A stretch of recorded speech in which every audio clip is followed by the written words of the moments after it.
Welcome to Genshin Impact. It's food for idiots, from idiots, about the birthdays of an idiot. Because only if you are an idiot do you call other people's idiot. I could rename him to idiot. I wonder if that's blocked in some way. Last time on Genshin Impact, we boosted some characters that have been in the game for a long time and weren't all that good, medium good, not that good anymore, but now they are good again. And then we just casually went to the moon, following a fake Columbina, until we finally found the real Columbina. We are gonna continue from there. Between last time and this time, gacha happened. Sandrone is here now. And on the team composition,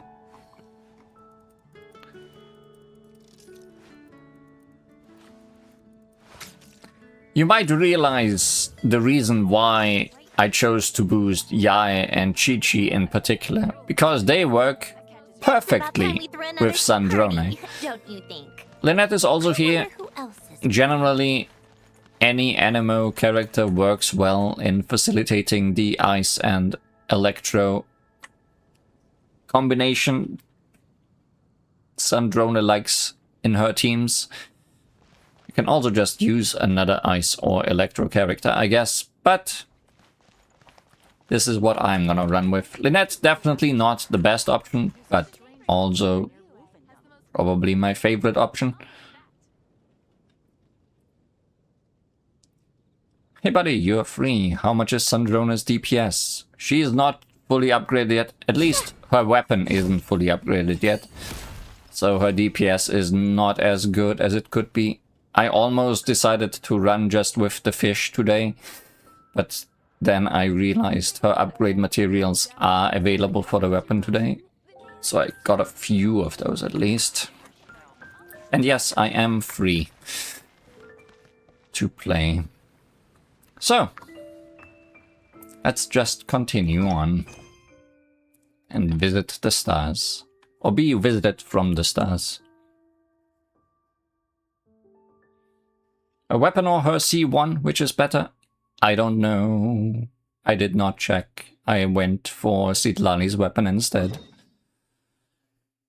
of getting either of a second one thing. So I did not even read up on what's better.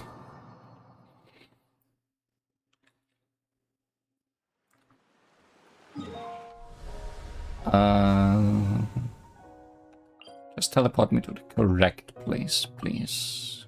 Can we? Surely there was a teleporter where we were, right? Can I review your Sibai and Linnea? No. This is gonna be a stream about story.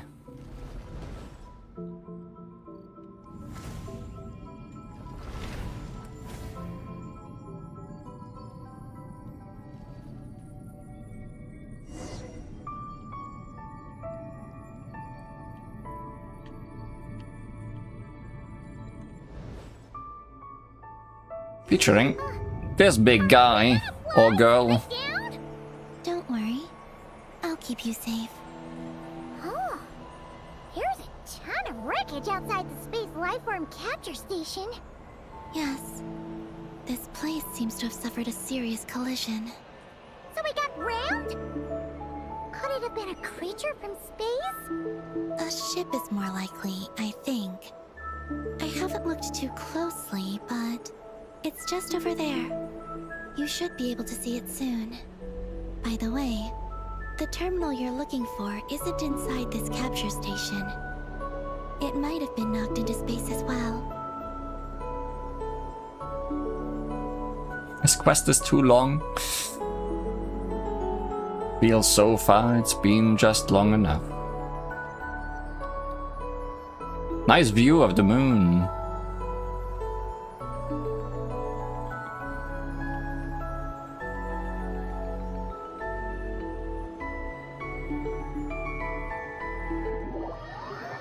And then they just cut it off.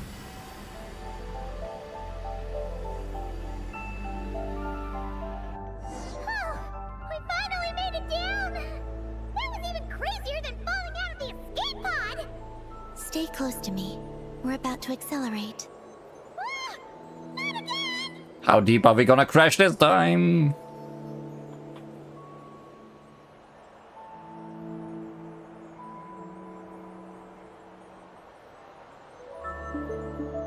The Archeoloon storm is closing in. We'll need to pass through it quickly. Okay! Maggie noises. Maggie seems to have sensed Ungian's presence. What? He's back so soon? We'll need to be more careful from this point on.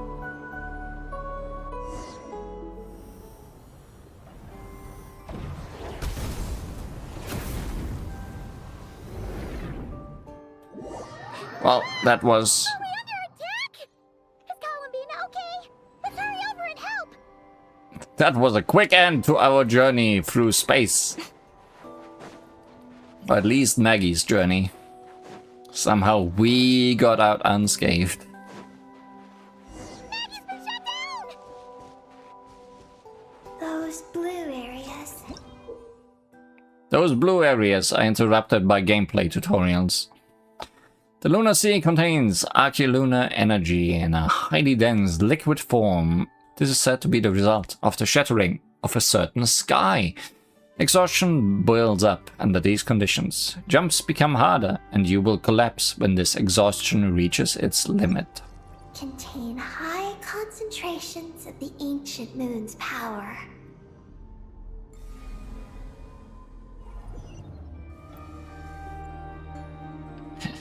Did we just collapse before even finishing that sentence? Possibly.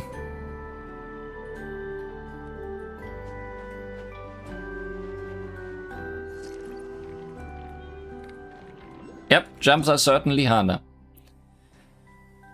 Floating stones in the Moontide Sea. High concentration of archeolunar energy have led to the existence of many floating stones at the Moontide Sea. Use these as stepping stones to move about here quickly.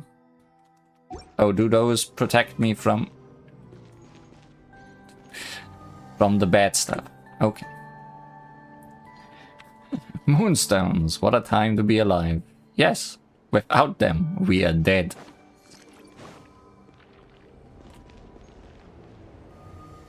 I like the sound it makes when the bar goes down.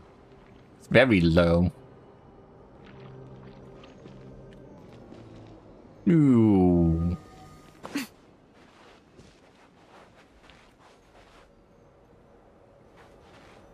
Are you alright? Maggie's hurt, but it's nothing life-threatening. Why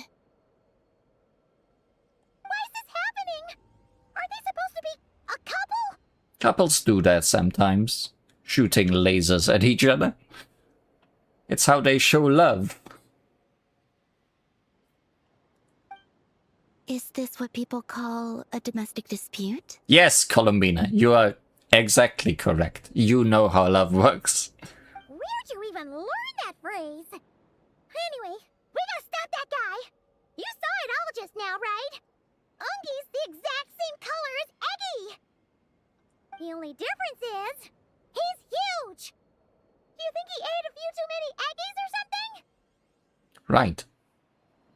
Consuming each other. Wait for me to grow as big as him. Then I'll tell you, Paimon. Oh, fine.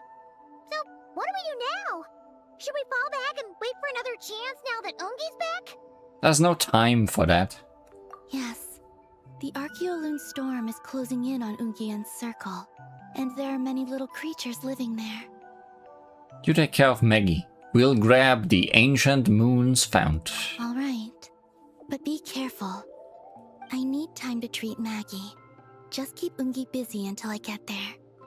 There are some small schools of Kuhenki living in the Lunar Sea. I'll ask them to help you out.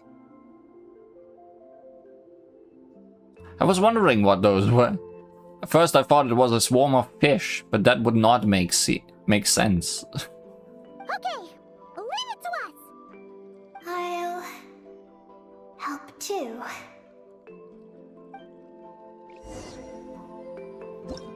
Yeah, don't eat too many eggies and baconies. One of the strange Kuhenki that live on the moon, said to have an origin related to the formation of the lunar sea. It typically lives in a group with others of its kind and can use Archeolun energy to change its form. Sholing Kuhenki. Sholing? Schooling? Oh, are these the Kuhenki Columbina sent to help us? Looks like they're pointing the way. Let's follow their lead. Yes, Paimon. Will do, Paimon.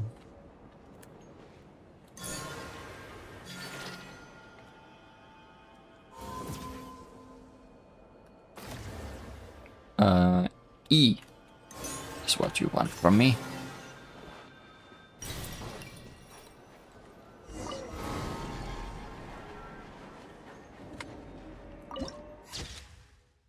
Sea of Broken Skies. What type of lunar sea is this? Although we are still on the bright side of the moon, yeah.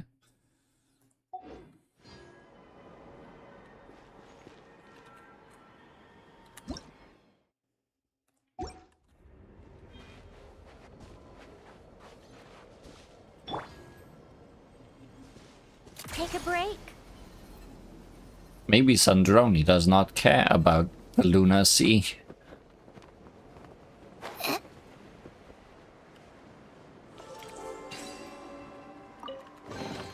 Certainly went out of your... Come on, keep up.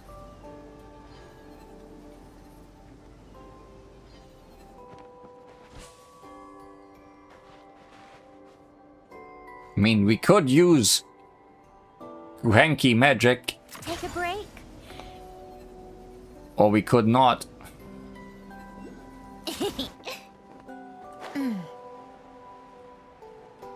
Are you enemies? I don't know.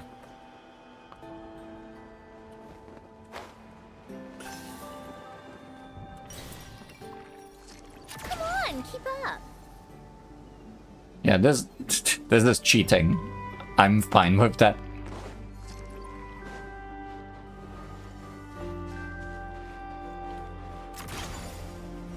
Why are they all crowding around here and not leaving? Their companions are trapped. We need to rescue them first. Huh.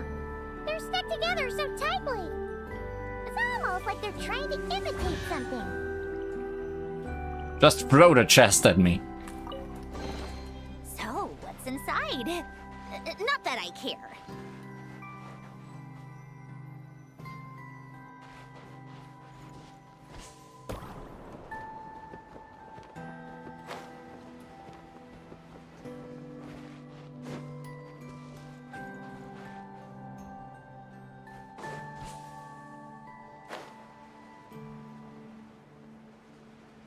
Enemies? You mean anemones? Yes, close enough. Is that a whale?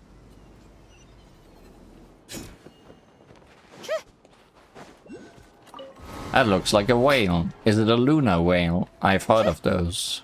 Take a break.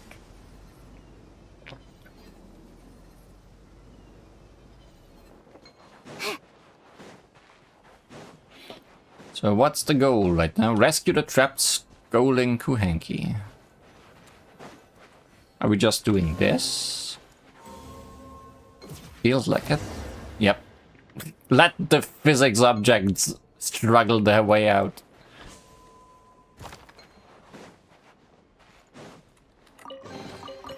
So, what's inside? Not that I care.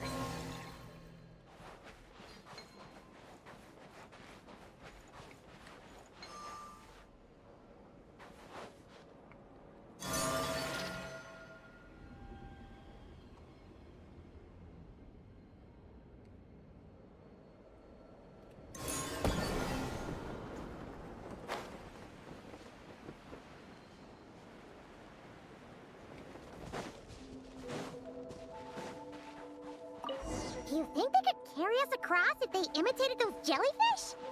Wow! They pulled it off! They're awesome!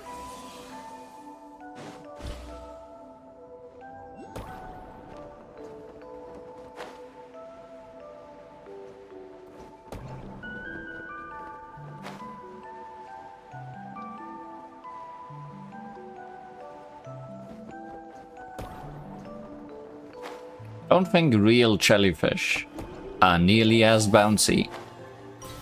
I would not try to interact with them at this size. Looks like monsters are attacking the Kohenki over there! Well, not for long. Those little guys turn into a shield to protect the other Kohenki? Guy trick surprise. A spot of tea time entertainment. How tiresome. Over here, via me!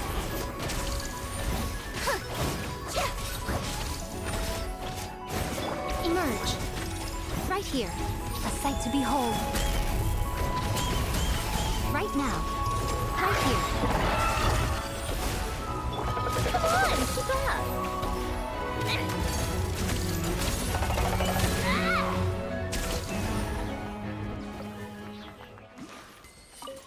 It could not keep up. So, what's inside? Not that I care. Someone has been doing some fun stone stacking. It didn't... Oh, wait, no. They did get quite far, actually. The competition is fierce.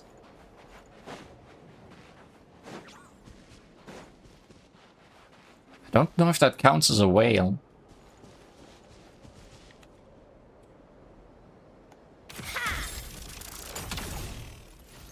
But it doesn't seem to care, or my range is not big enough.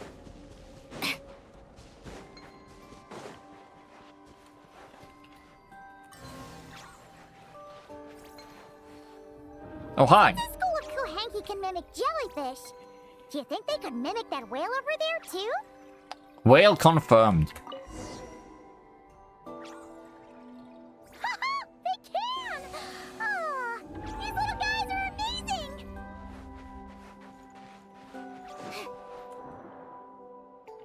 What are we gonna do with this whale knowledge?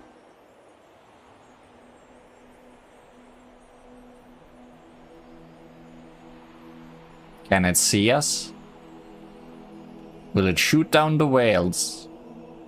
It might. Okay, no, it's aiming for us. Oogie's seen us!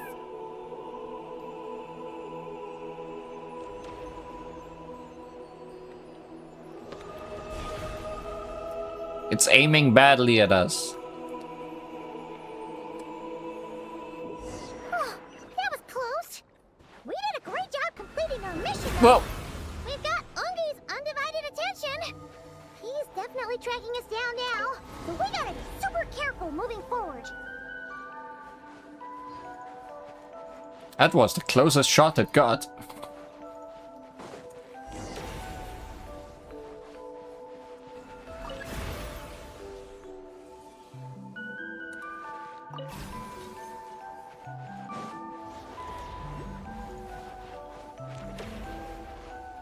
Is that shield good enough? I guess so.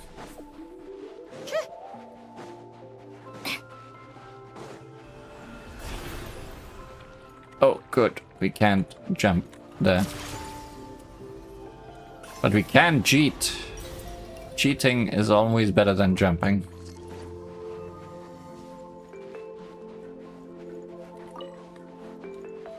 Okay, we can switch between the two options. That's great. Be jellyfish quicker.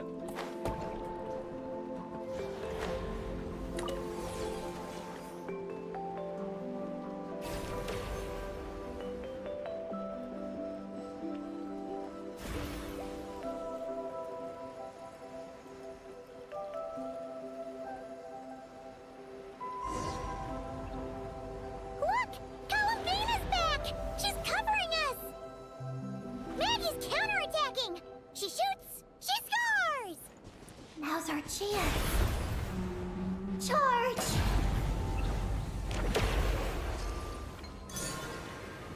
Just one more step. The ancient moon's found is right up ahead. I guess it has been found.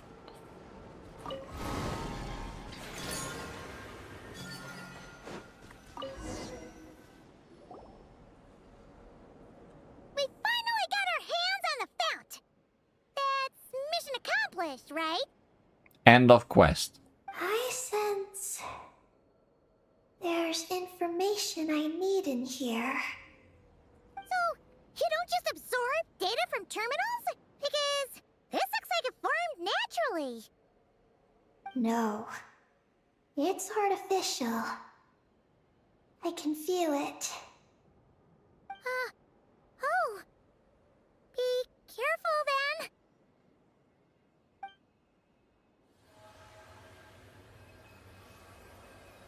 Don't eat too much.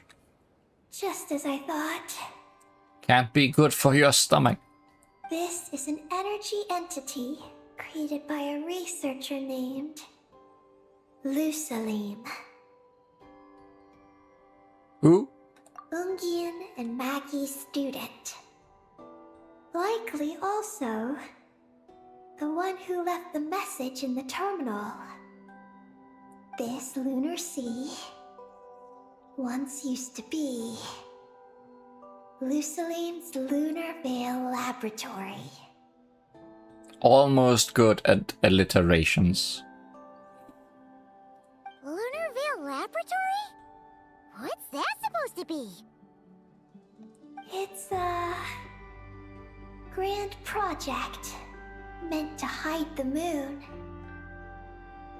Hide the moon? Whoa! All these guys, all these dragons sure had big dreams. How'd they plan to pull that off? Why does everybody want to hide moons and use fake moons? This feels so familiar. The exact principles are unclear, but it seems to have something to do with his teacher, Ungin. If you tried causing an eternal night, Lusalim successfully experimented with a miniature lunar veil by applying it to the Ungin circle. Oh, Paimon remembers now. The circle looked empty from the outside, but was completely different on the inside. So that was the lunar veil at work. That's right. The success of the miniature veil pushed the project on to the next phase. A massive veil generator was built here. One that could conceal the entire moon. but the moon isn't hidden right now. That is because before the veil could take shape, an entity from beyond the stars pierced it. That wasn't me, right? An entity from beyond the stars pierced it. The device went haywire. The laboratory exploded. And all came to nothing. You repeated yourself there. Only deep underground might some traces still remain. Wait, a being from beyond the stars? Could it be? Oh, okay. Not me. The great ruler of the firmament. No one anticipated the entity's arrival, but it changed everything. I thought we just crash landed too hard. Lusalim had designed the lunar veil as a crucial part of Project Moongazer, but it had to be suspended.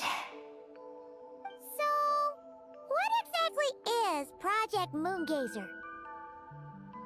Look out! Yes, that's what moon gazing is about, Columbina. Oh no! Ungi's below us! Quick, get out of the way!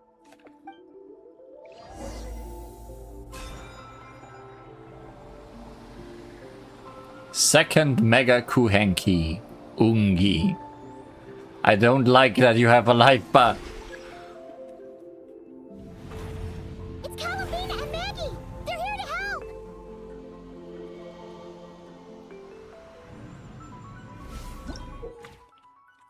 Ungi. A giant moon spirit with a dull color. It seems to have lost its sense due to the moonlit vines. Clear those nasty things out, and it might just go back to normal.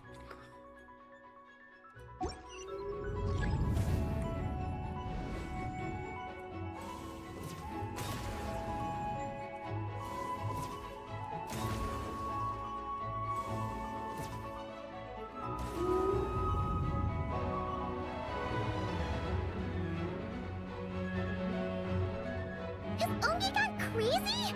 Isn't there any way we can calm him down? His body seems to be entangled in knotted moonlight vines. Is that what's driving him nuts? Traveler, could you try removing the vines? Why did we need a tutorial if they are just gonna tell me anyways? Up there! Look out!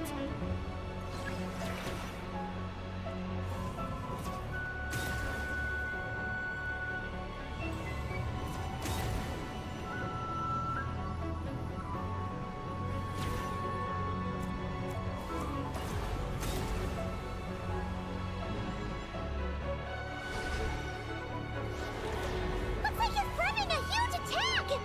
We gotta stop him somehow!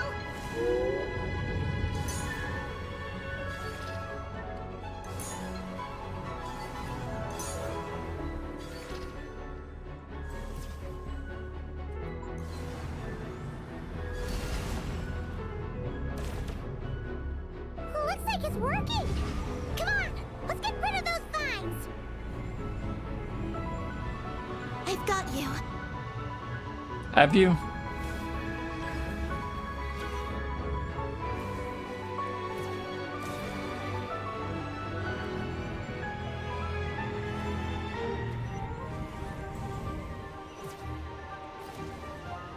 Hold on a little longer. Maggie's shaking him off.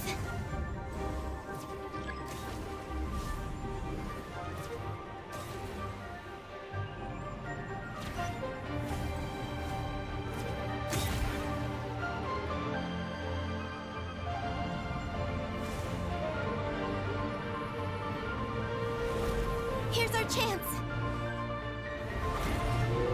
Look! More vines! Quick! Clear them out!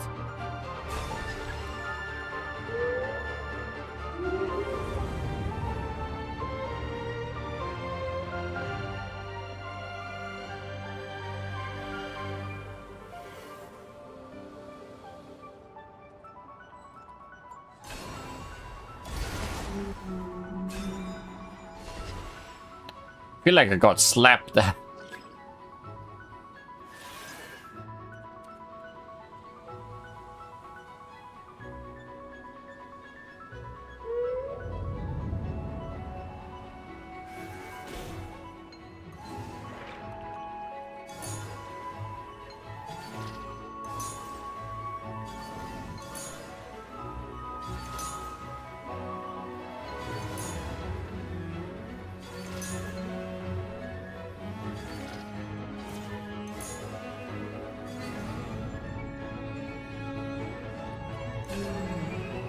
Look! Vines are sprouting from Ungi's head! Quick! We gotta remove them! Huh? Is Ungi running away? Stay here, big guy. I just wanna help.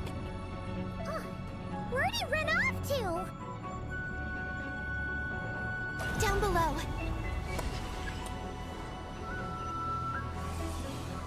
Keep up with the little ones.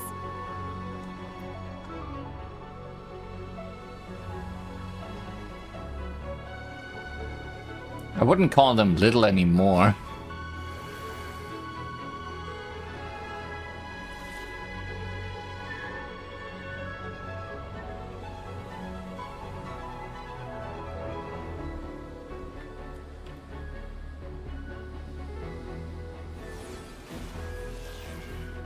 Where even are you shooting at?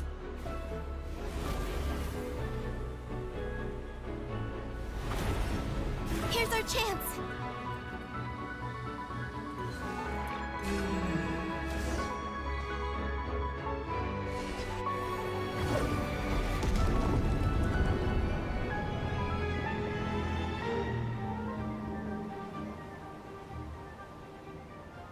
I guess you and your girlfriend are even now.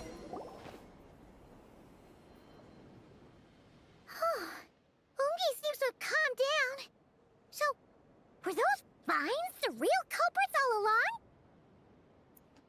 I'm not sure if being KO and calm down are the same thing. He's still in pain. I can tell. His mind's been thrown into chaos, and he can't communicate with me. It's because of the information inside him. I can feel it. He and I are of the same kind, after all. Well, I guess there's only one thing left to do, Eggy. Eat him. What are you doing, Eggy? His body has information from Ungin's circle within it. Do you remember how there were moonlight vines growing near that terminal? You mean he was the one who absorbed the information from there? Yes. That information may contain details regarding Project Moongazer. That must be why I'm here. You'll be putting yourself in too much danger! Paimon, let Ninin go. Her name's Eggy. She was born on the moon, and I was the one who, out of worry, sent her to a place thousands of miles away from home. She did everything possible to return here with your help, back to her homeland, all for the sake of her mission. That determination, it's remarkable. I don't think she wants to be protected, even if it's out of goodwill. But Columbina... Paimon's worried precisely because she's trying so hard. You know, even though she's had her rebellious days and hasn't shown Paimon any respect for a while now. And maturity is what follows that period of rebellion. Paimon, if you let me go, I'll respect you so much. Even the moon will seem less important by comparison. But this guy's huge! What if it swallows you? It's eat or be eaten. If that happens, then that must also be part of my mission. How stubborn can you get? Stubborn is one way to put it, but you could also say that this is a wish she holds most dear. That's right. Then go, Ninin. I have faith in you. Let this ray of moonlight bear witness to your choice, and bless you on your journey. This is... Nice hat. I believe in you too, Ninin. Or, no. I think I'm gonna stick with Eggy. Thank you. Here I go.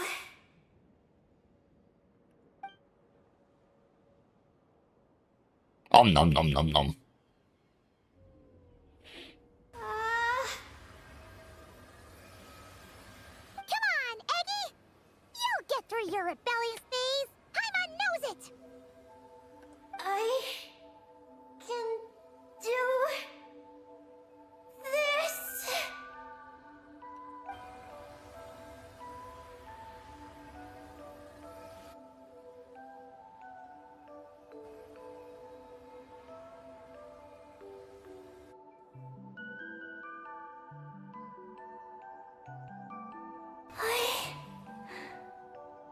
I did it. You are worth your hat. Looks like things aren't as bad as we feared. And thank goodness for that! Thank you. I've obtained some critical information. I know what transpired at Ungein's ring and the space lifeform capture station. Alright. What happened? I'm curious too. It all comes back to that mysterious signal from deep space. It finally appeared again. Many, many years after the Dragon Pioneer's passing.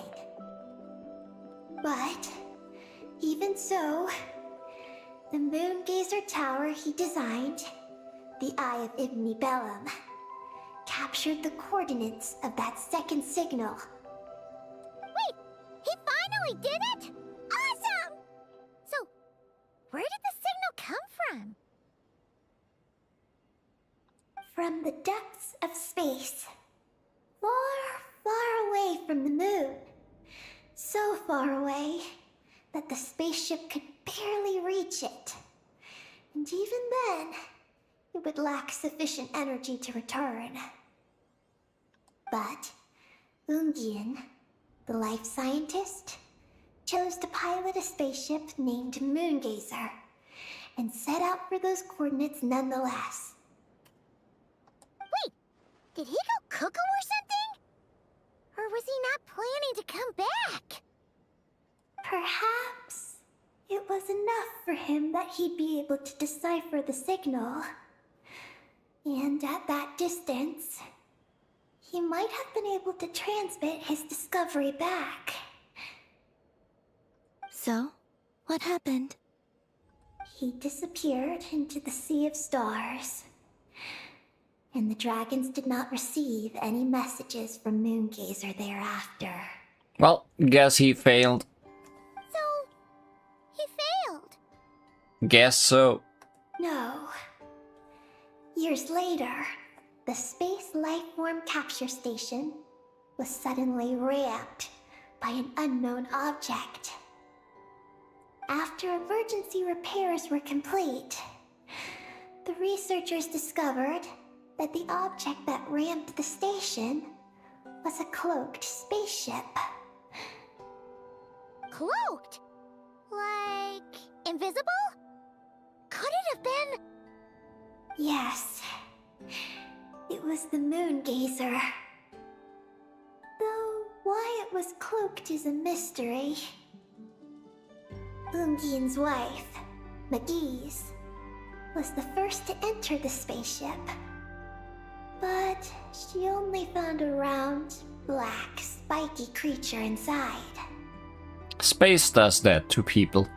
Archeloon spectrometers indicated that the creature matched Ungein's data signature. What happened? Magi's ran a series of tests, and thus discovered that her lover was fusing with some unknown creature. Oh, that's terrifying! Was it the mysterious space lifeform that had sent the signal? Did it eat Ungien? Could he still be saved? Unfortunately, the dragon researchers had never encountered such a situation before. At a loss, they could only watch helplessly as Ungien transformed into an entirely new life form. Is this entirely new life form in the room with us right now? Then, Ungien awoke, and he passed a message to them. What was the message? There is no information about this. Useless. Ah, seriously? There's still some missing intel? Hearing all this, Ungien had it super rough. He tried to capture an alien, but ended up getting caught himself. That's not the case. The ship's logs show that the creature emitting the signal didn't attack Ungien. Instead, he was the one who chose to fuse with it. I guess it might have been his only way to come back. In this way, the creature was able to overcome the language barrier and pass a message to the dragons.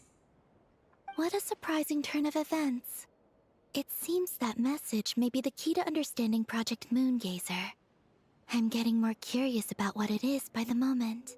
Looks like we'll have to look elsewhere for that. So, was Ungian still alive after all that? After delivering the message, Ungian began to die. But McGee's, being an expert in life sciences herself, used an experimental technique on him. One that could convert a life form into one composed of pure, ancient moon energy. Oh, that sounds a lot like the dragon's phlogistonization. So, did she succeed? To an extent. She saved his body and created Ungi, the first artificially birthed Kuhanki on the moon. Nobody would have been able to guess that from the names. But Ungian's consciousness was completely lost during this process. But their love still holds. What? You kept talking past your thing. But Ungian's consciousness was completely lost during this process. From then on, okay. From then on, she devoted all her energy to researching this new life form. Until her own lifespan came to an end. And their love continued evermore. Then, she requested that her student, Lusalim, use the same technique on her, ultimately being converted into a new life form. Just as with Ungian, her consciousness was not preserved. And now they only communicate in shooting at each other with lasers. Or like that, I guess. So this is your story. If that's the case, I think that Lusaline may have been the one to inherit the message that the creature from space transmitted to the dragons. Did he also establish a research facility somewhere? That's most likely where we'll find the key to Project Moongazer. I'm afraid his research facility no longer exists. Oh? Did you discover something? Tell Columbina about Lusalim, the Lunar Veil Project, and the Descender from beyond the skies. It was destroyed by a descender from beyond the heavens? In that case, I fear the great ruler of the firmament is the likely culprit. Had the same thought. A veil that could obscure the moon. That sounds very similar to the false sky. Yeah, like some sort of baby version. But his research institute has already been destroyed. He might have been lost in that explosion too. My guess is just the opposite. That Lusalim didn't perish, and that his research survived. Huh? Why do you say that? As you can see, apart from the Lunar Sea itself, none of the draconic facilities have been destroyed. Not the Eye of Ibni Bellum, not Ungian's Circle, not the Space Lifeform Capture Station. Their survival doesn't seem in line with the plan laid down by the one who changed the world. So, you're saying that Lusaline protected them somehow? Yes. He might have struck a bargain using the fruits of his research, and followed the ruler of the heavens thereafter. That makes sense. And if it's true, he might have continued Project Moongazer elsewhere. But where? I do know of one other place on the moon. If Project Moongazer was hidden anywhere, my guess is that would be it. On the dark side of the moon. On Mars. Oh, okay, sorry, I'm wrong. However... Ninin, is there something you haven't told us? Huh? Among your kind, only you have a mission you seek to fulfill. And that mission was to get a nice hat. It's over now. Oh, that's true. Now you mention it, Iggy's buddies all seem super carefree. Don't worry. I won't force you to answer. I just want to know more about you. After all, out of all the terminals we've seen, not a single one seems to contain information about you. I don't know either. It's okay. I'm just curious. If you don't want to talk about it, you don't have to. We trust you. What if I really am hiding something from you? Then we will stop trusting you. I'm just curious too. Keeping secrets isn't always a bad thing. I learned that from a friend. But if I do get angry, I might take the hat I gave you back. No! And Paimon will throw the snack she was saving for you into the Lunar Sea. You just eat them yourself first. I understand. I promise I won't hide anything from you. Then I'll take your word for it, Ninin. Now, please follow me. There's a base on the far side of the moon. My powers tell me that it's massive. I originally planned to save it for last, because cleaning it up would probably be exhausting. But now, I suppose it has to be moved up the schedule. I have a feeling we'll find the answers to our remaining questions there. Thank you. How can I repay you for all this? Look, Paimon, don't you think Ninin's matured even more now? You're right. She's actually talking about paying us back. But we're friends, so there's no need for all that. Yes, she taught me that lesson actually. You could stand to learn it too, Ninin. It was, and would be, my honor. Well then, follow me when you're ready.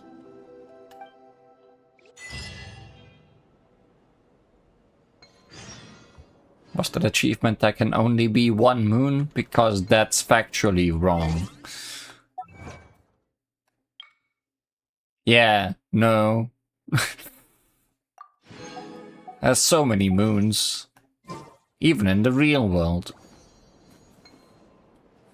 They're just not all around Earth, that is. Go on. Open it up. Show me what's inside.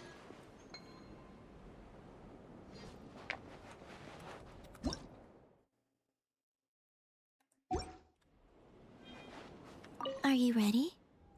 Born ready. Let's go then. Follow me closely, just like before.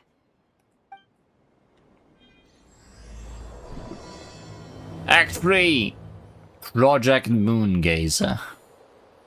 So, how does your friendship work?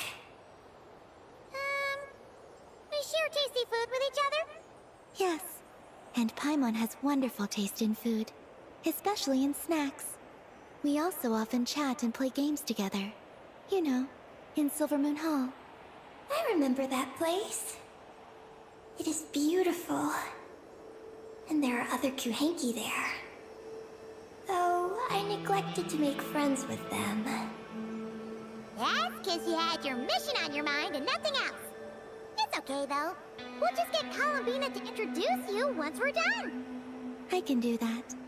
When the time comes, can we play some crazy party games? We won't be bothering anyone out there anyway. That was a crash. Party on the moon wouldn't disturb anyone either. Oh, right! And a moon party sounds way more exciting. Sounds like fun. That whale didn't see it coming.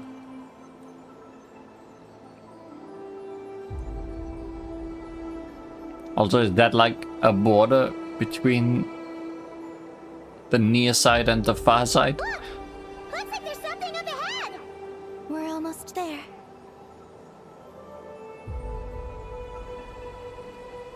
Maybe the moon was flat all along. Whoa! This place is huge! Is this some kind of weapons base? This feels completely different from the other places we've been. It looks really dangerous. It certainly feels cold and sterile. But for some reason, I feel an odd sense of familiarity. Familiarity? Have you been here before? No. I've only scouted the outskirts using Kuvaki, so I don't know where this feeling is coming from. Let's explore deeper inside. It looks like a Death Star. I know you called it a Death Moon, Something's coming. We gotta scoot. but that's no moon.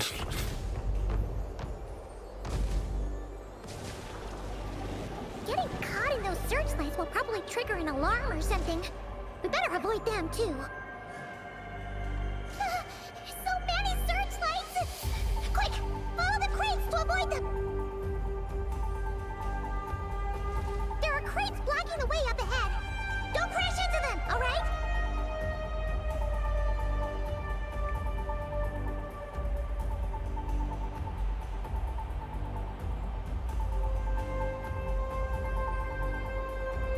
There are too many searchlights. What the hell ahead. is this place? Let's find another way around. I'm assuming I'm not gonna get to explore that whole thing. Floating things look super dangerous. We better not let them touch us. Just don't touch anything. And another searchlight! Good thing there are more crates here too. Quick, let's follow them.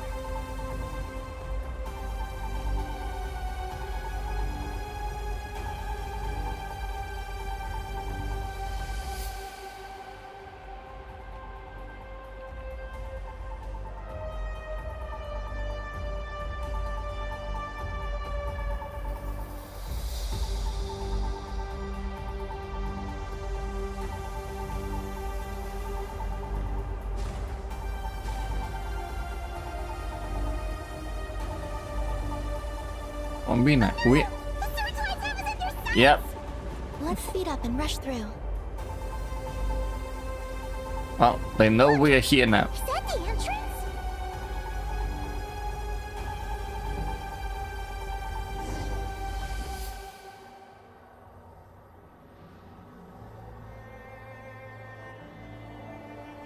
Looks like we can head deeper into the base from here.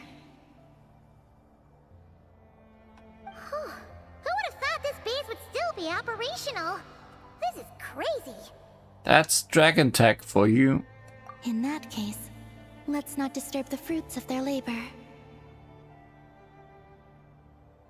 What are you talking about? I thought we could turn this place upside down now that you're here. Aren't you afraid that things might turn out like when we came to the moon? We almost didn't make it onto the spaceship. I completely forgot about that. Ugh.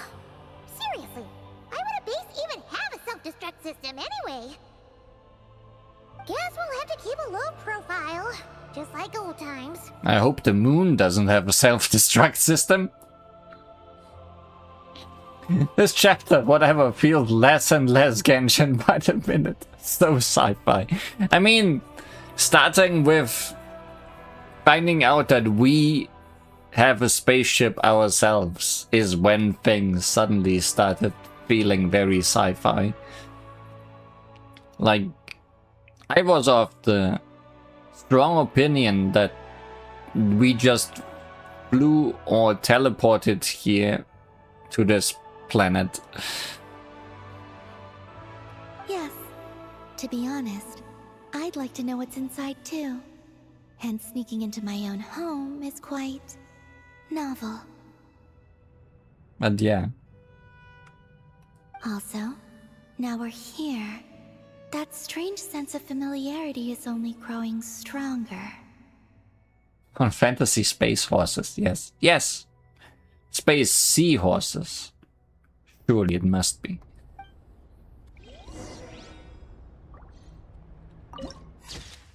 The Dark Fortress. This thing is just huge. The dark side of the moon. Explored 7%.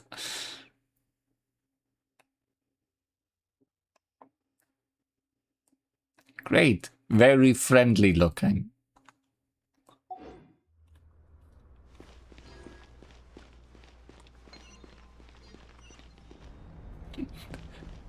Well, still the same old chests at least. Honestly, a bit surprising that it's the same chests everywhere we go.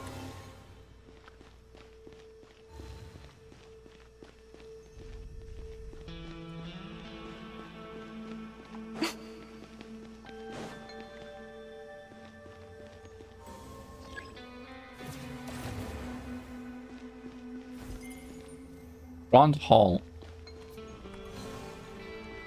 Oh. Are we stopping that? Or are we just walking into the light? Okay, bad. Oh, we're distracting, huh?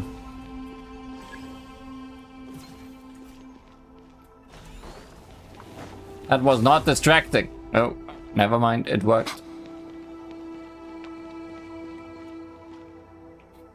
The chests were made by the god of the universe. Okay.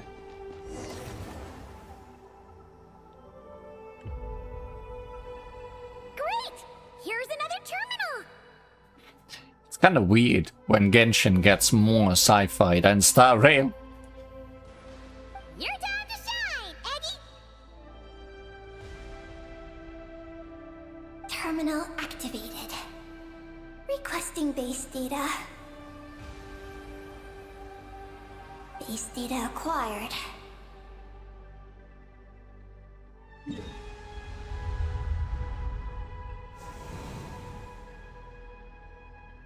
Well, seems small enough. Searching for Project Moongazer. No data. Maybe the relevant parts of the dark side of the moon are not that big. Searching for Lucilim. There we go.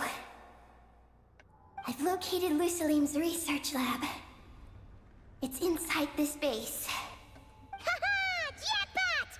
Let's hurry over and check it out! Reading the base's engineering schematics and routes.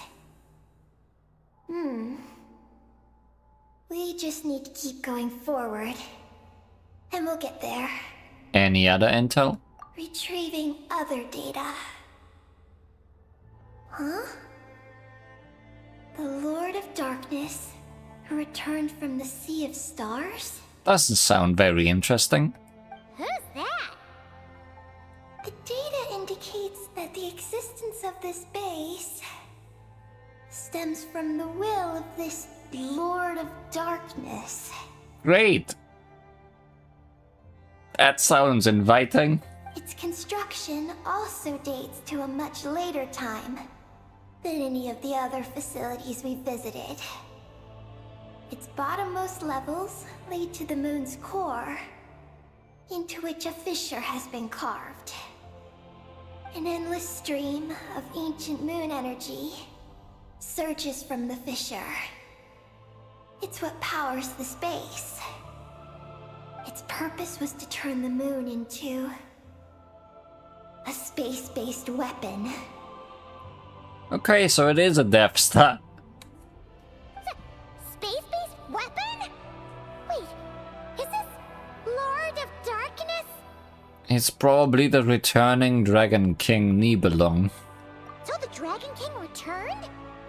Wow, we must be pretty special to have stumbled into a place like this. First, the Heavenly Principles arrived, then the Dragon King, and now us! Ad Astra Abyssosk, as they say. In that case, we're gonna have to be really careful how we proceed. If something goes wrong, Colomina, you gotta protect us, okay? Huh? Hang on. Where's Colomina? You don't pay attention and she's already gone. She's gone! When did that happen? Paimon didn't even notice her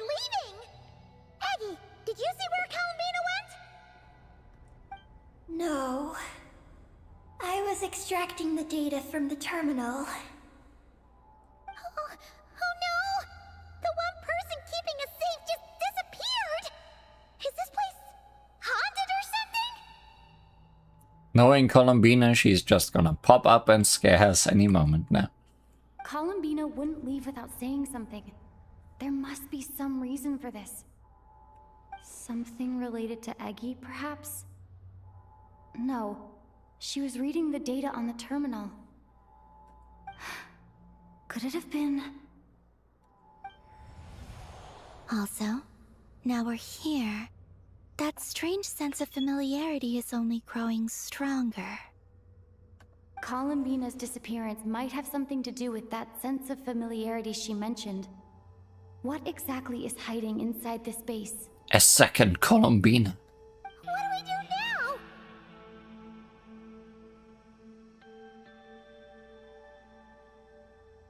We go to Lusalim's laboratory. Yes. That place must hold the secrets this base conceals. We might find some clues about Columbina's disappearance there. Falling back doesn't do us anything. We can't even leave. That said, our route requires us to pass through the security systems ahead. We can't afford to trigger a base-wide alarm. But for some reason, an alarm does not trigger when you shoot a ball at it and it shoots a ball. Is there a way to disable the security somehow? Oh, let Paimon see.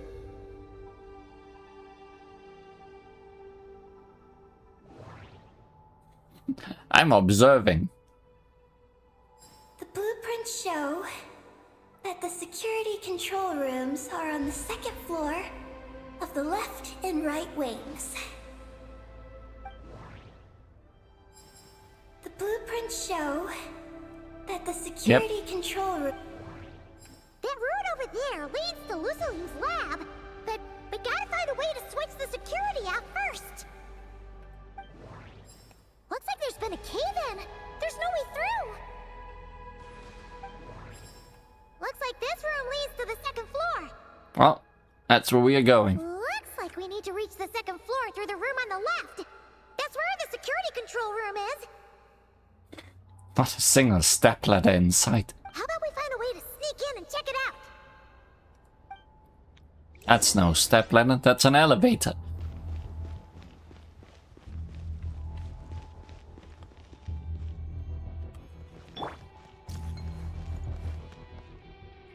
Really?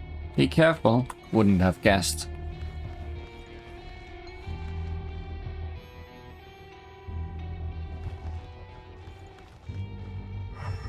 That's an enemy over there. And over there.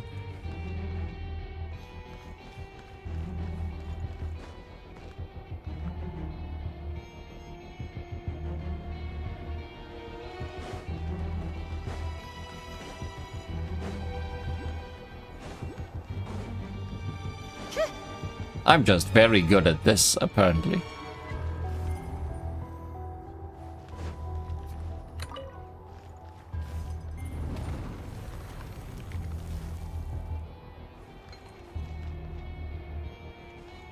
We better not get caught by those patrolling machines. But there's an Oculus in the center. The easy way to get it is to wait until the security system is off. Oh, but we need to distract this one. Or, no, it moves. Okay. Sorry, I'm gonna burst to this and then just run. What do you want to tutorialize me? Pioneer source structure, transmission module. One of the modules of the Pioneer source structure that continuously patrols a fixed path. Be warned that creatures touched by its probing beams will be teleported to a specific location, so use cover to avoid these beams. It was not originally designed as a means of obstruction. Rather, it was meant to get wounded personnel to safety as quickly as possible. Yes, surely. Certainly went out of your way for this, didn't you? It's all yours. What? What happened there? Can I not? Whoa!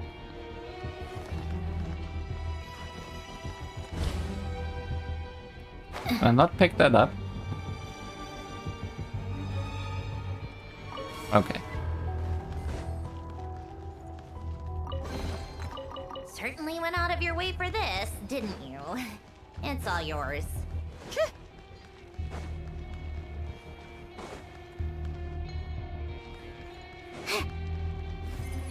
Lift.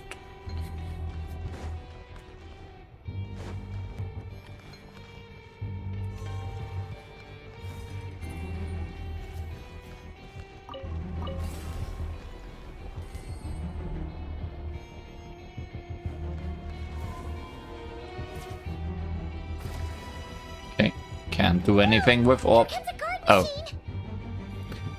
Orb has decided to be part of this. Azak! Dilim Baba attack array. Right now. I too am an attack array. Let's test my hypothesis.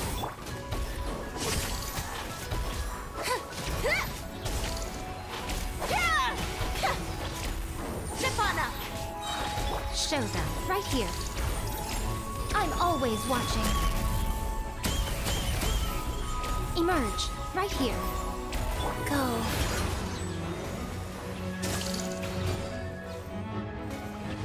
Phew! You made quick work of them. We should be able to keep moving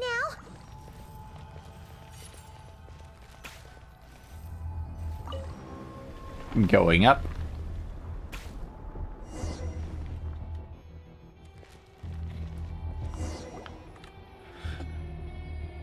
Can we turn off the security system with this?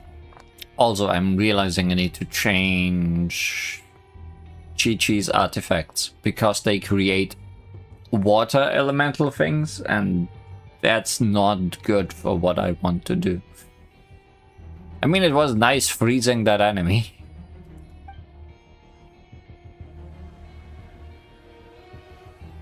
That's right. These are the security controls. But it is distracting if I just want electro ice reactions. I think you've accidentally gotcha a hatter. Yes, I've seen that comparison. She does not spin enough. But it seems we need to shut down both the security controls here and in the room on the right. And we need to do it in quick succession. So, that means once we turn the security system off here, we've got to hurry over to the other control room as fast as we can, right? Understood. But yeah, Herta is also a doll with ice attacks, so not wrong. What are we doing? I mean, yes, shutting things off, but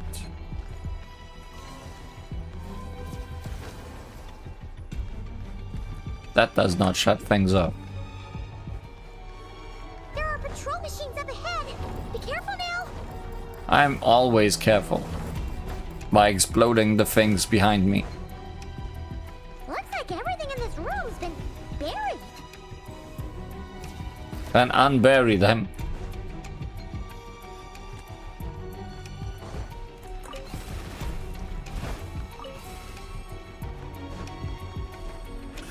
Feel like treasure and Oculi are not This. what we are here for right now.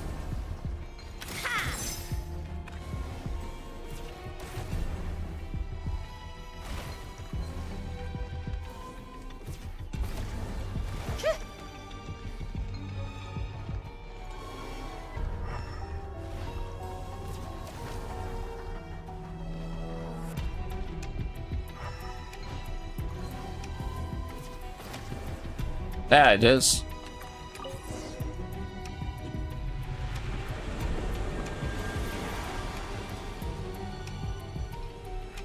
Great! The alarm's been disabled. We should be able to proceed now, right?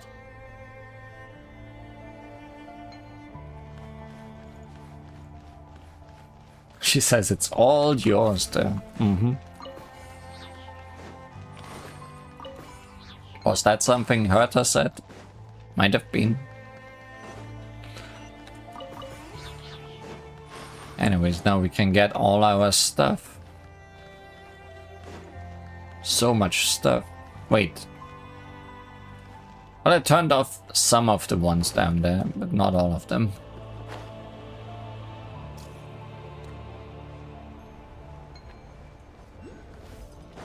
Still can't just easily get that Oculi, I guess. Don't jump so high. Oh, if I don't explode it, it just looks at it forever. That's also useful to know.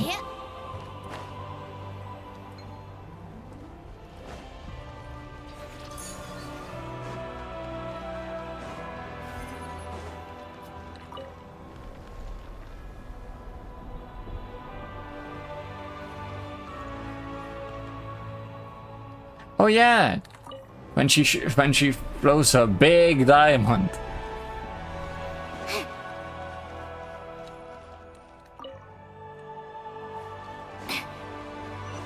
It's all yours.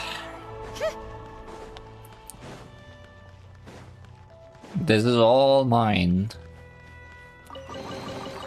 So, what's inside? Not that I care.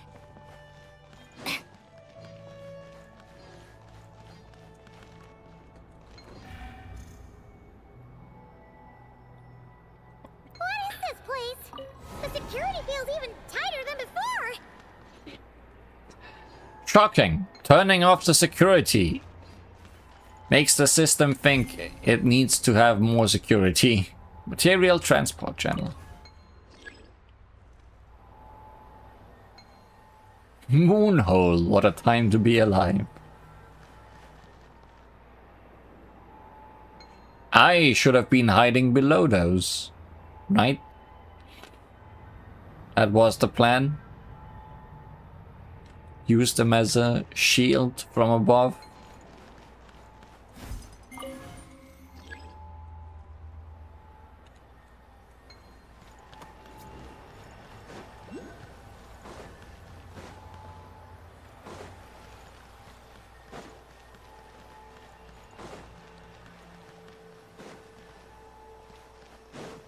Boxes are my best friends.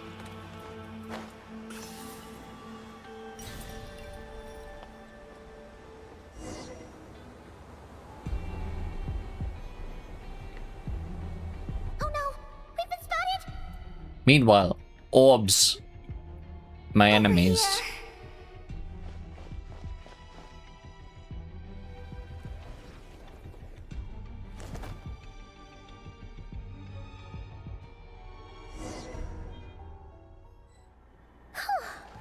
This place seems safer now. Define safe.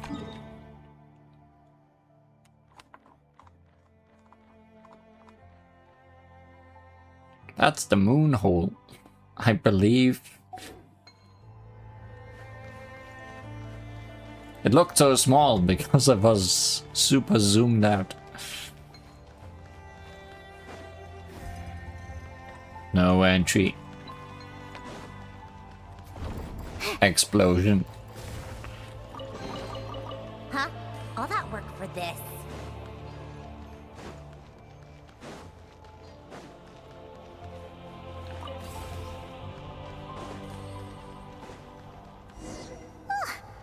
Searchlights again?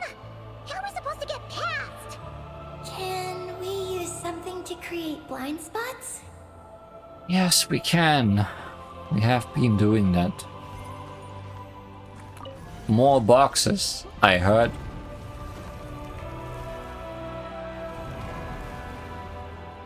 Can't hide below that one.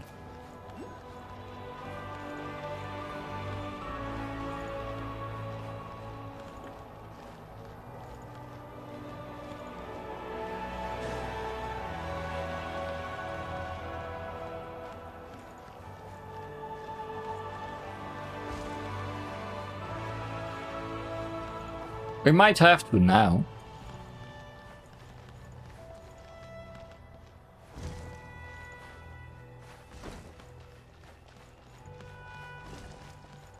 Well, whatever I'm doing, it worked.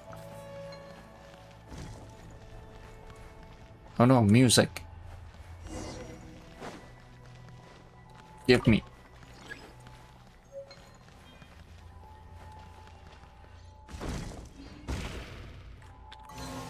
Can I actually open the chest?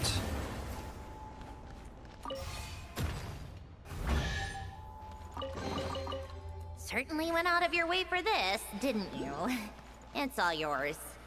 Boxes are my friends. They have even more boxes inside. Oh no!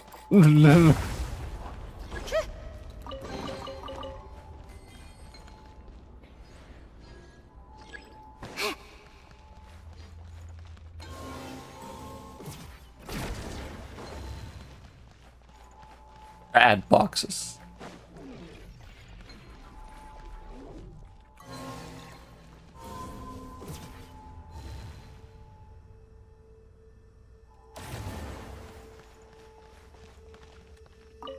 Oh, there's a chest here. What's inside? Oh, this is the other side of no entry.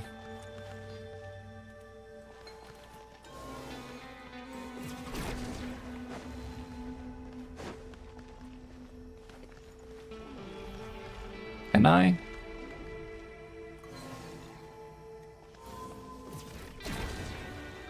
Put that in there and make no entry, yes entry. Yes entry. Shortcut unlocked.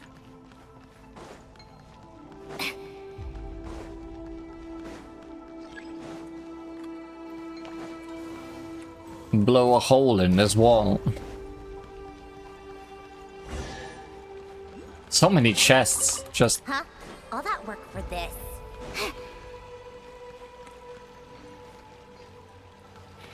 So... Sandrona's elemental skill is interesting, because it doesn't care about height differences. If you start it, it stays on the height it is.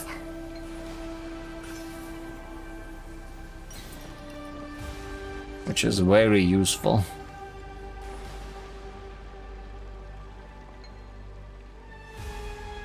We can probably also just skip ahead here Take a break? by using that without touching the moon sand.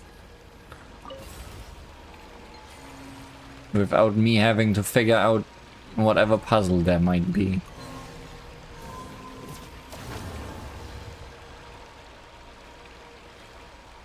Not entirely sure what the puzzle is, though.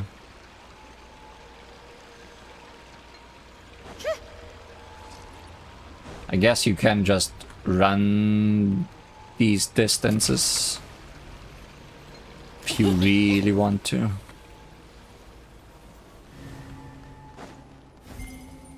Finally! We're here! This has gotta be Luciline's lab, right? Hurry! Let's search it and see what we can find.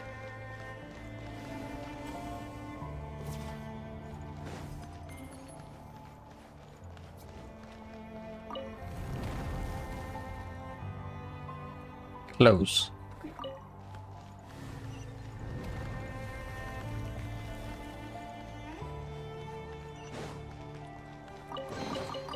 So, what's inside? Not that I care. Text. Records left in the terminal. Looking back, I've been blessed with 3 incredible pieces of good fortune in my life. First, it was truly my good fortune that I was born in the age after Ibn Bellum, for otherwise I would never have had a chance to reach the moon. The second piece of good fortune was being taken in as a student by Professor Ungien and Megis, once learned members of the Moon Gazers themselves. And third, I'm grateful for you, Ninin. Ninin, you did not come into this world the way we did. You are a true child of the stars. That is why I now entrust Project Moongazer, now only one step away from completion, to you.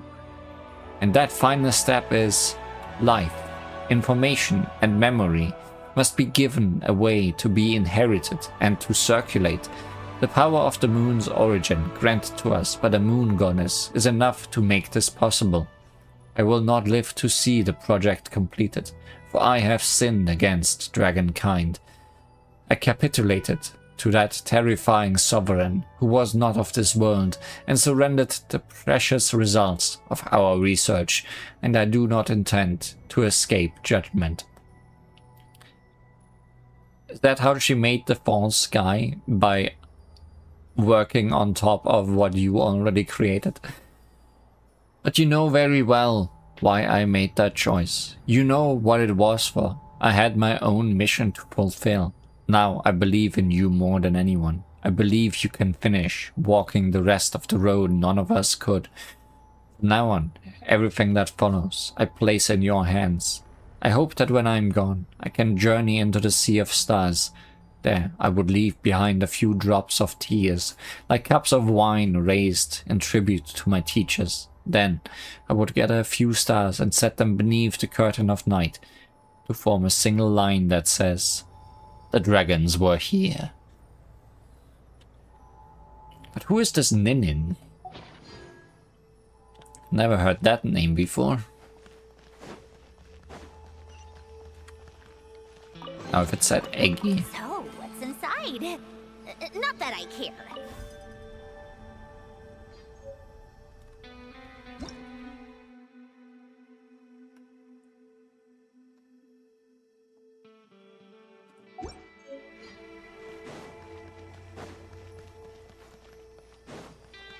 That's also to read, but I need to read it in the menu.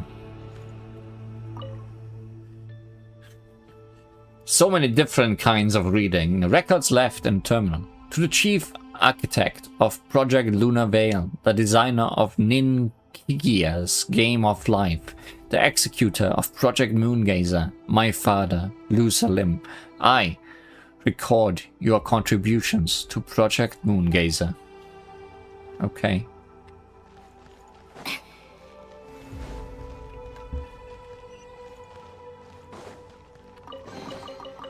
So, what's inside? Not that I care.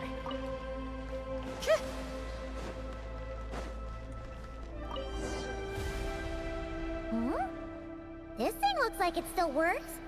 So, one thing to read is a book for our book collection. One thing to read is a full screen text scroll. One is a small bottom line dialogue box text. And one is a cutscene. This room has it all. Maybe there's some info inside. Let's open it up and take a look. Oh, good. This one's also this. Moongazer's Engraving 1. The following records the message conveyed by the stellar black body. This version is translated digest of the key information with all extraneous content omitted. Terminology that could not be understood in its original form has been rendered using our own conceptual equivalents. Lusalem. Dear friend from a distant world, I am glad this message has found you. Whether our voices may ever be heard, I cannot say, but if nothing else, they may at the very least drive away a little of this cold silence that hangs so heavily in this lonely universe. If by chance one among you hears us, it means we've been captured by some exceptional gravitational force. As such, it is my fervent hope that your civilization knows that you are not alone in this vast star-filled cosmos. Our era may have been consigned to the past by the time this message reaches you. Pitch black annihilation, that immortal foe of all life, carves its path across the universe. Please beware. We know not where you are, but we send this message in the hope that it reaches you before darkness assails. This message may be insignificant, but it is our light. May it embolden you. Remind you that you do not face the unknown and the darkness alone. Shine on if you may. A single ray of light is feeble, easily swallowed by the darkness.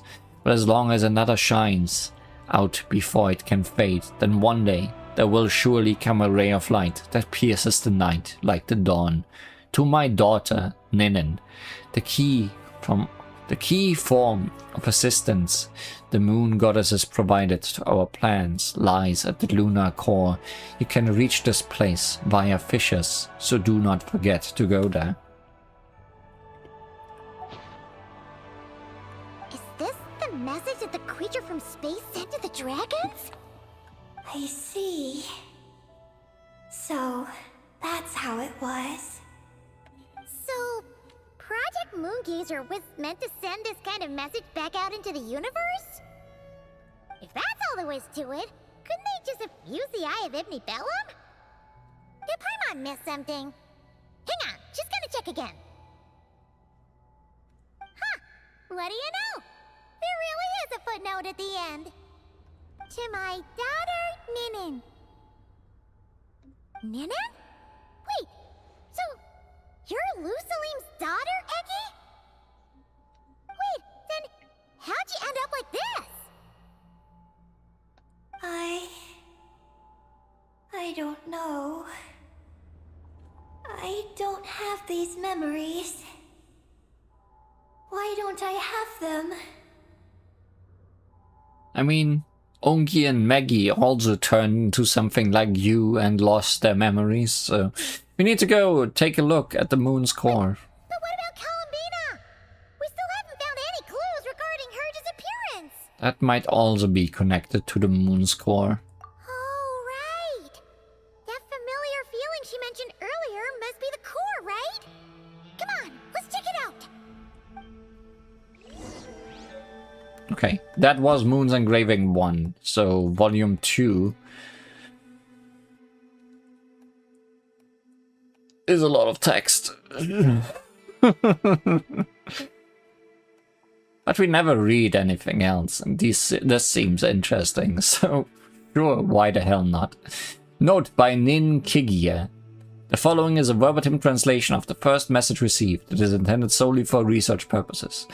The 3,655 lines preceding this section appear to be a record of historical or perhaps mythical account of this civilization. Why do we not get to read those, I wonder? They describe in considerable detail how an immortal named Yznirquil defeated 7 different monsters, or possibly compatriots, in succession and ultimately brought the entire world under the rule of their empire. However, from this passage onward, the narratives changed dramatically. Its focus turned to Yznirquil receiving word from another unknown land of a dark destroyer and a decline soon to come on the eve of the Empire's destruction. Okay, no, I don't think... I don't think I need to read this out loud. It's a kinetic visual novel now. If you're wondering why I'm not reading all the books we are finding, it's because they're all in here and they're all of similar caliber, surely. The darkness, ? Shall destroy our homes.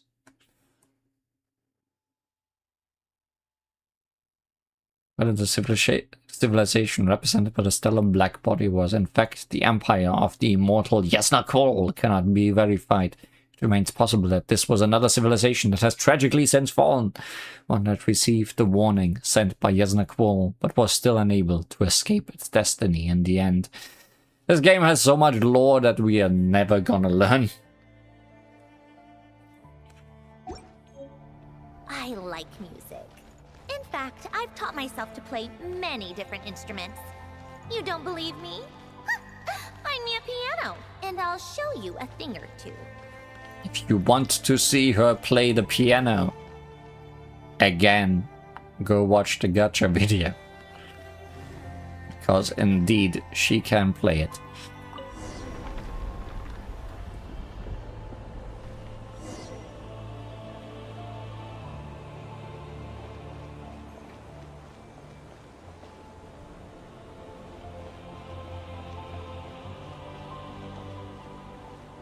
That doesn't feel like an invisible wall, but it is.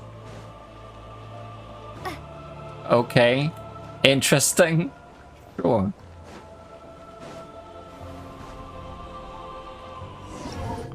Whoa!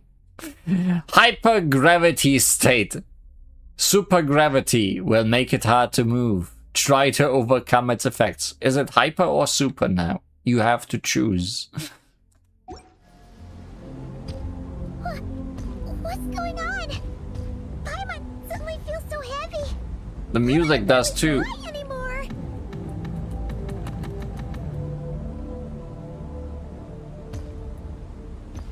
Where are we? On the anti-moon? Where are we going? That's the question. Okay. Why are we floating again? Ugh. Paimon's about to lose her lunch. Things are not going good.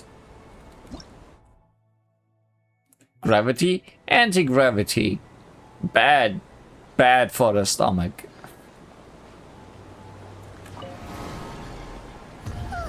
Not again.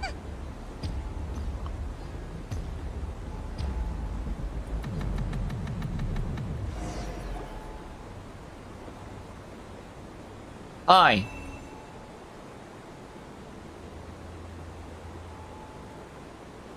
Huh? Gravity seems back to normal. What kind of normal?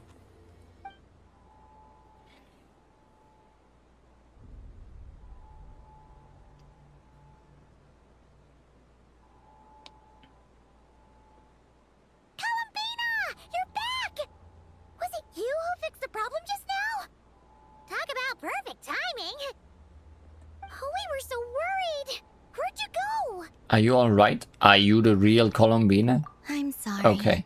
I didn't expect the depths of the space to actually lead to the moon's core.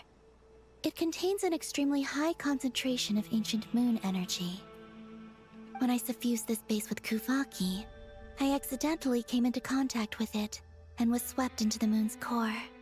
Moonhole. So, you really went there? Paimon was starting to think this base was haunted. Anyway, Paimon's glad you're okay. We just discovered some new info about Project Moongazer. It's... I already learned the truth at the moon's core. Why do you need us? Anyways. I discovered who you are as well, Ninin.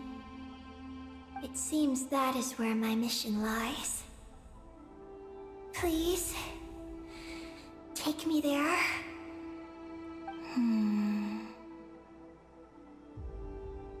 What's wrong, Columbina?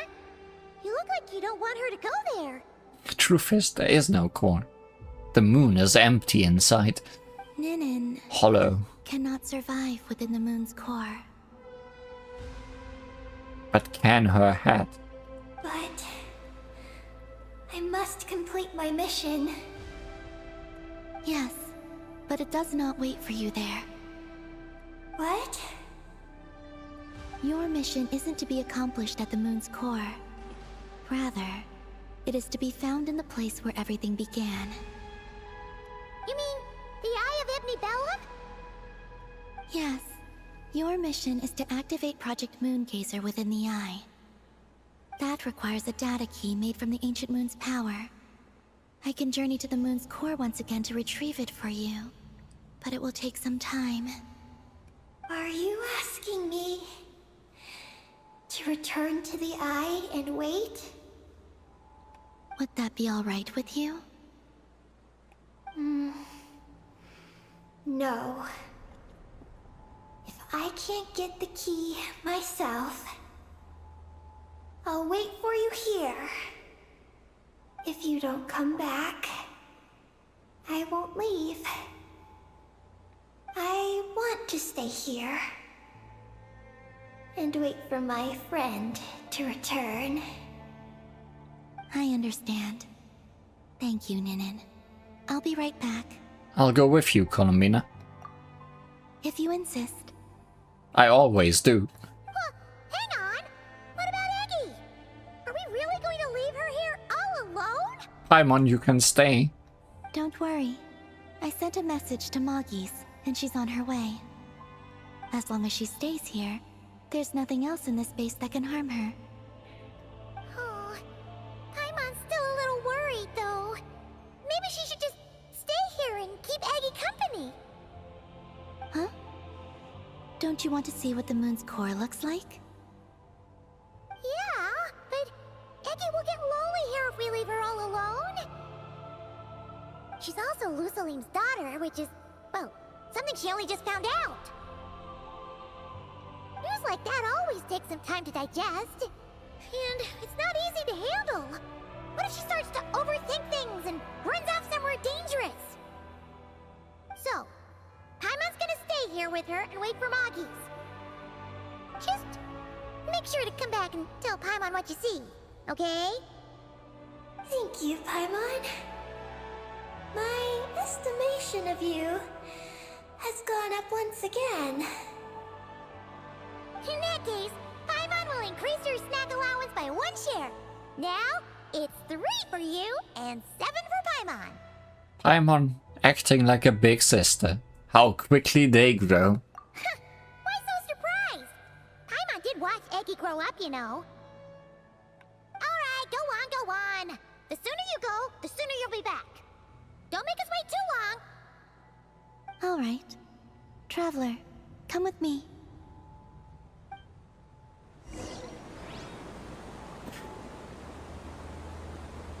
Love how you're just standing there. Oh, Go okay. without worry. The ground beneath your feet is safe. What ground? Define ground. Starfall! I guess it does work.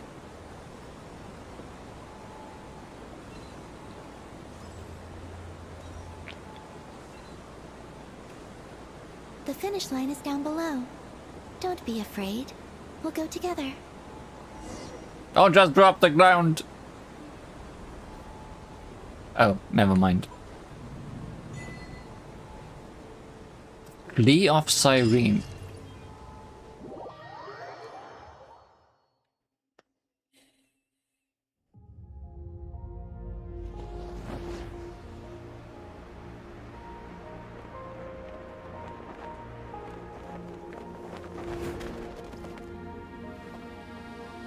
That was not a soft landing. We made it down. Is this the moon's core? No, that's still up ahead. With you coming along, we'll have to enter it the normal way. As for this place, it is the masterpiece of that Dragon Lord of Darkness. So it's the weapon. He reforged the moon into a terrifying weapon, and this is his launch silo. Great. Are we safe? The lunar core, the source of the moon's power, became artillery fire aimed at Tevat. However, that primordial ruler ultimately met defeat at the hands of the heavenly principles. This place is no longer a threat. I'm glad. Let's continue on.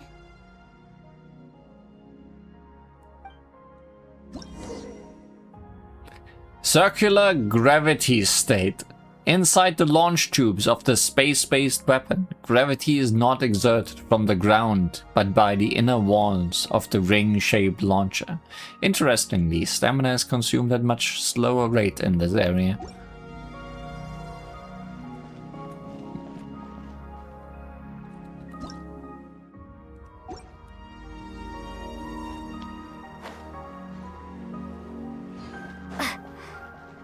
We are walking atop the wall of the launch silo.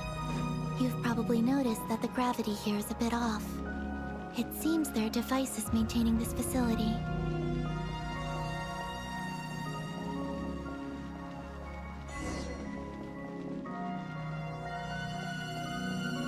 We'll need to choose the right path. Over there. Feel like these achievements are referencing Moonfangs.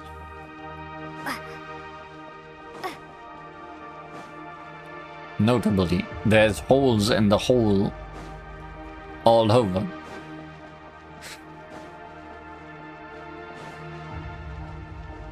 Watch out for those engineering mechanisms. Don't let them slow you down. You mean blow me up? Because that's what they are trying to do.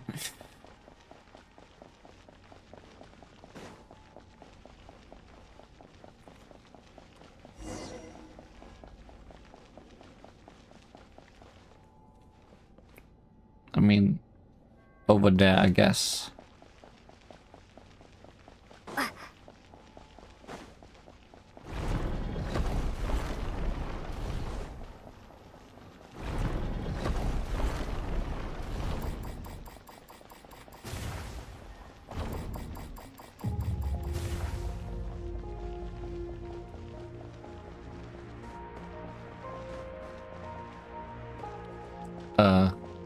Okay. Still over there, I guess.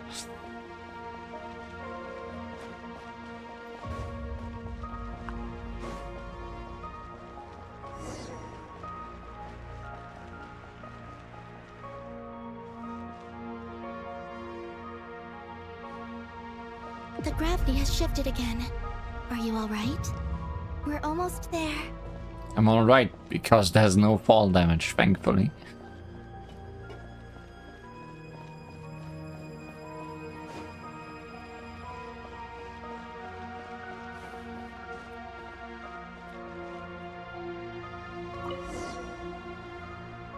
Beneath this door is where we need to go. Looks like we'll need a key to open it. You already have it with you.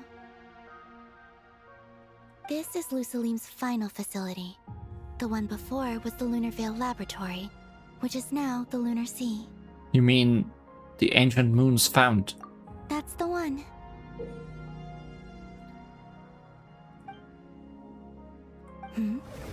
Has the system detected us? Great! Love that happening to Regardless, us. they can do nothing to stop us. Can they? I feel like they'll try. Warden of the Flame. Sebu nis ili rabuti lutamati. The last line of defense before the moon's core. It appears that the only thing that affects it is archeolunar energy. You might be able to use archeolunar ripples to destroy it. Destroy all subnodes connected to the core to completely destroy the core in the Guardian Central Nexus. Okay. Where do I get lunar energy from?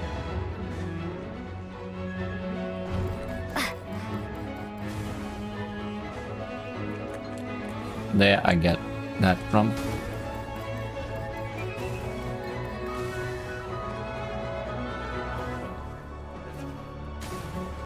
Okay, that's not what we are doing, I guess.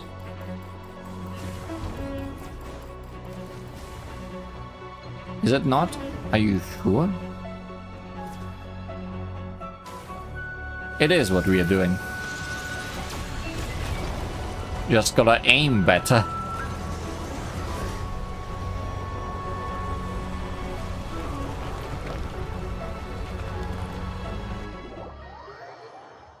Looks like it's borrowed some power from the moon's core. The gravity here has gone. Great. What Make sure now? to dodge those barriers. I'm dodging.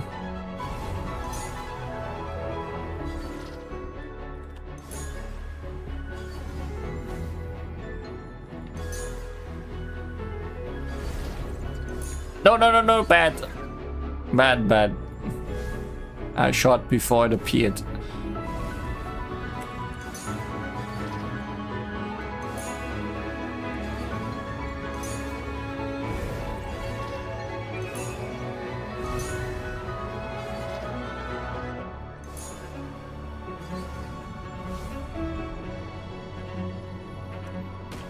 Ow!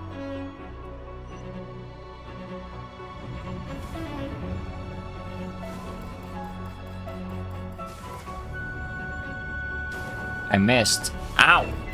Stop it. Stupid.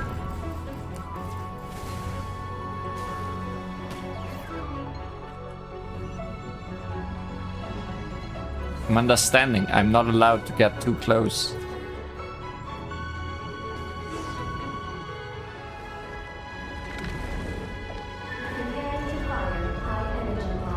we sure they're not just activating the big guns? Let's push forward while we have the chance. And then Teyvat was no more.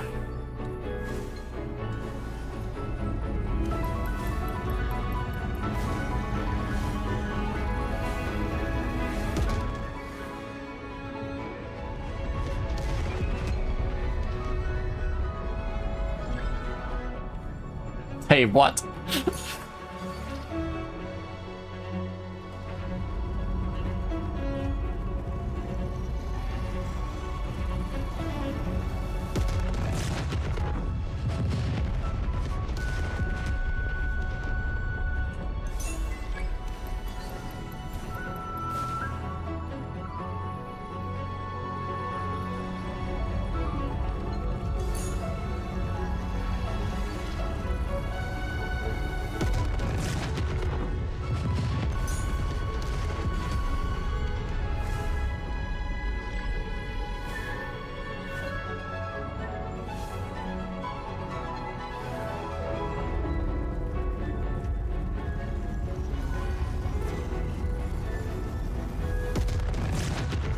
I don't think that worked.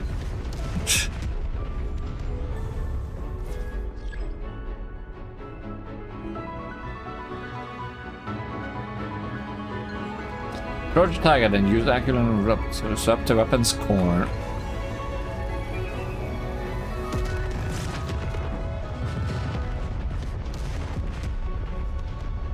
Guess I need to be closer.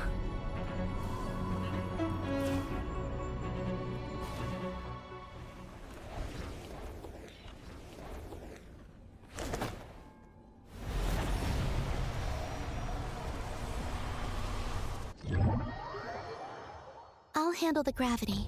Just give me a moment.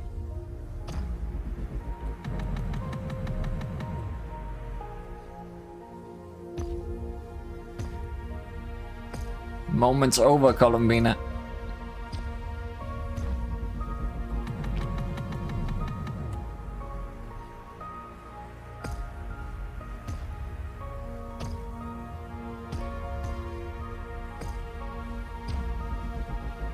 My bones are breaking, Columbina.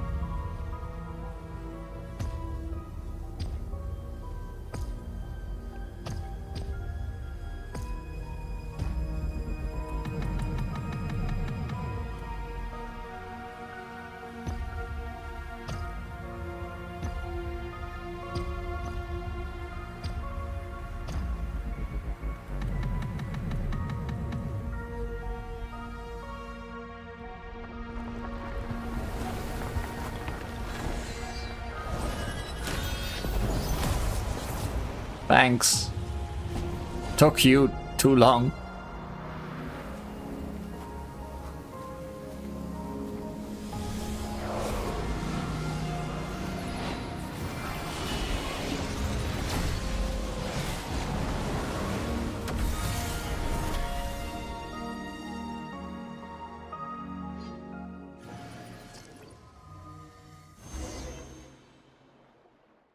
This is the moon's core.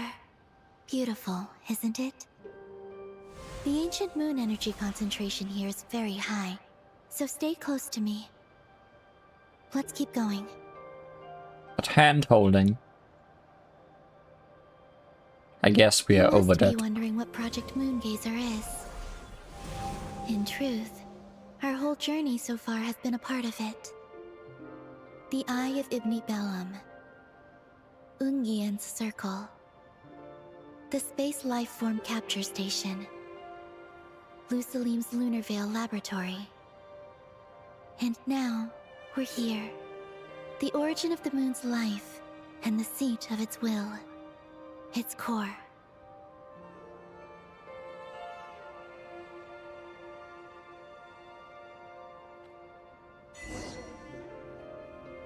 Our journey has reached its end. She is the key to activating Project Moongazer. For the third time today. Who? An imprint left here by the project's final inheritor. She will explain everything. Not the voice I expected to come out of that. Hello. I'm Ninkigia.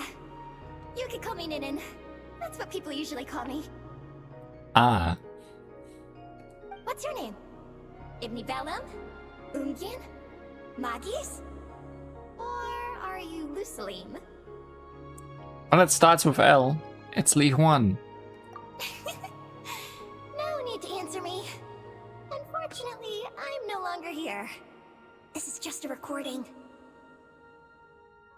But, if you look at it another way, it's not unfortunate at all. You're here. And that means the plan was a success. You have inherited our mission. You must still be very confused about a great number of things. Such as, who exactly am I? Let me tell you. You are a new life created through the will of the moon. A crucial part of Project Moongazer.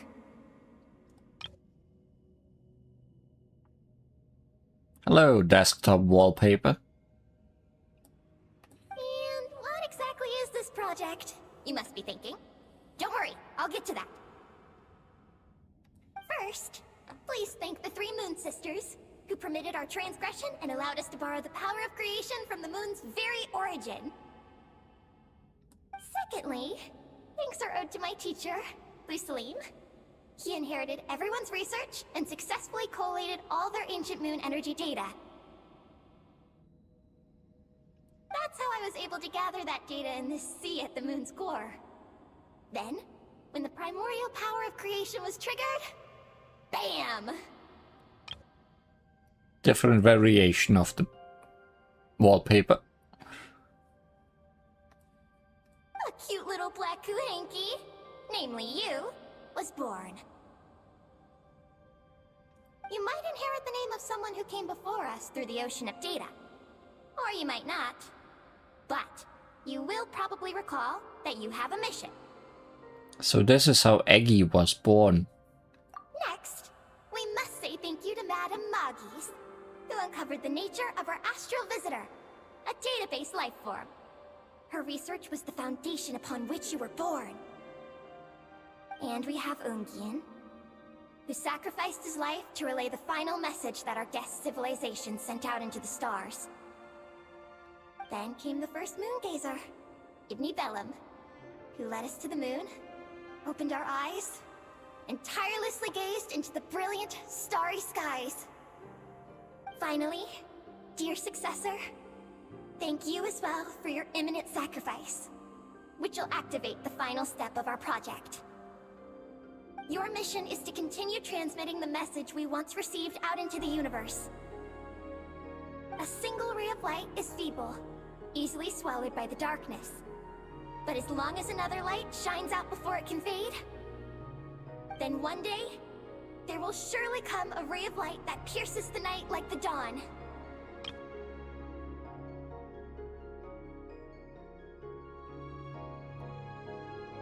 I imagine you understand what I mean at this point, yes? As it happens, my time is almost up. But that's okay. I'll be joining them all soon. Come to think of it, you might actually have inherited my name. Nah, that would never happen. It's time to say goodbye. Go complete your mission.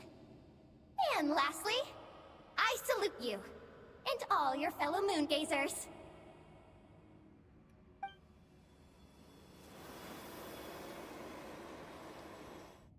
And that's everything. All the researchers who once explored the starry sky have had their data merged into this ocean. By the will of the moon, they will be reborn at some point in the future in forms akin to Eggies. They will instinctively consume each other to acquire more data until the mission becomes clear in their minds. Then, they will walk the path we have walked once more, come here, and learn everything. They will use themselves as keys to open the Moongazer module in the Eye of Ibni Bellum, and resend the message out into the universe. Then, they will return to the cycle of life. Yes, and this cycle may have already happened more than once. That said, calling out into unknown space is not necessarily safe. The dragon researchers must have also realized this, which is why they began work on the lunar veil. And in Ninen's era, the world already teetered on the brink of destruction due to the conflict between two supreme beings. But peace has been restored into that, at least for now. Except for the moment where we shot it multiple times with a big laser. You do know we did that, right? If the signal sent out this time ends up drawing the attention of the darkness that dwells amidst the stars to this place... As promised, I will hand the key and the message over to Ninen. Feel like I cut you short there. If the signal sent out this time ends up drawing the attention of the darkness that dwells amidst the stars to this place... Very important. But do you think we should stop her from completing her mission? Or should we support her? I need some time to think. I understand. Then let us return to the first Moongazer's tower. What about Paimon and Ninin? Don't worry. Moggies will pick them up. It'll be a fairly long journey. We'll have plenty of time to give this some more thought. Let's go. It's time to leave.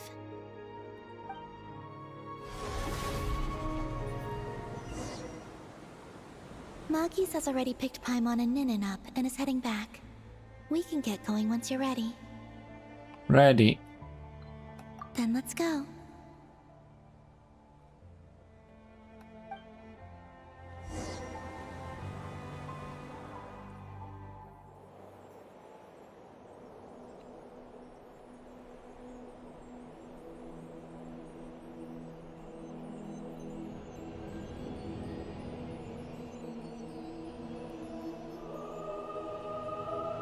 I'm both sad and happy that I can't walk around this whole place. That feels overwhelming. I can sense you're troubled. I am too. So it might be best if we spend our journey back in silence. Gaze upon the moon, add to that, then look up at the starry sky. You will find the answer, I'm sure.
It does kind of look that the moon is bigger than the planet, but I'm sure that's just a matter of distance.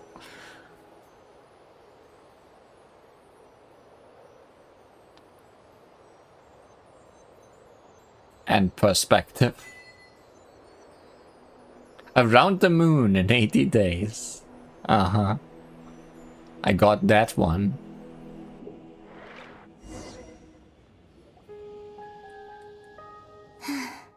We're back. Traveler! Galambina! Looks like things went just dandy for you two at the moon's core, huh? We did indeed learn a lot. Oh? So, you know where Eggy came from? And what Project Moongazer's all about? Yes. And unlock the Moongazer module. It's all right here. I'll hand it over to you now, Ninin.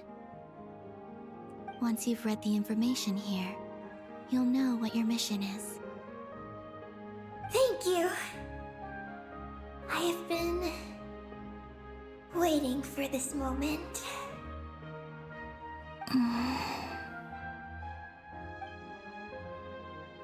Columbina, Traveler, why do you two look so serious?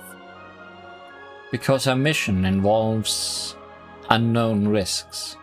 What kind of risks? You'll find out by the time you're done reading. My favorite kind of risks. Oh, Paimon's a little confused. What exactly is Eggy's mission?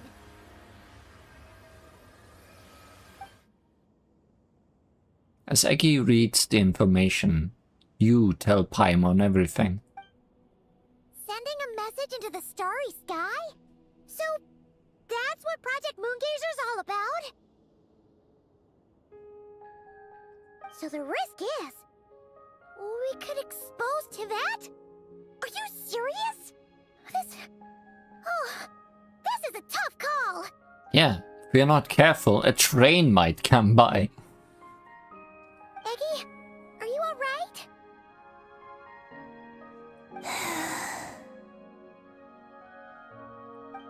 Hey, don't be sad.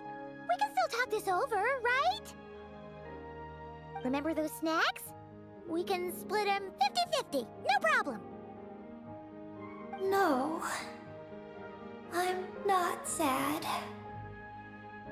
But you're crying. I'm not sad. And I'm not crying.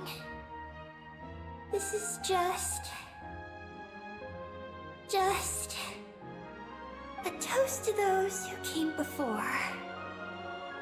Columbina, Traveler, Paimon. Thank you. You're my friends. I don't want to make things difficult for you. So, I'm willing to give up on my mission. Eggy. I guess that's your real name now, because Ninin was clearly someone else. It's okay, Paimon. I'm not the first to have executed this plan. My predecessors have long since sent our voices out into the stars. Those voices, so filled with courage, must have traveled to the farthest reaches of the starry skies by now. As long as those voices endure, silence cannot reign across the universe. And that is enough. Traveler, have you made up your mind?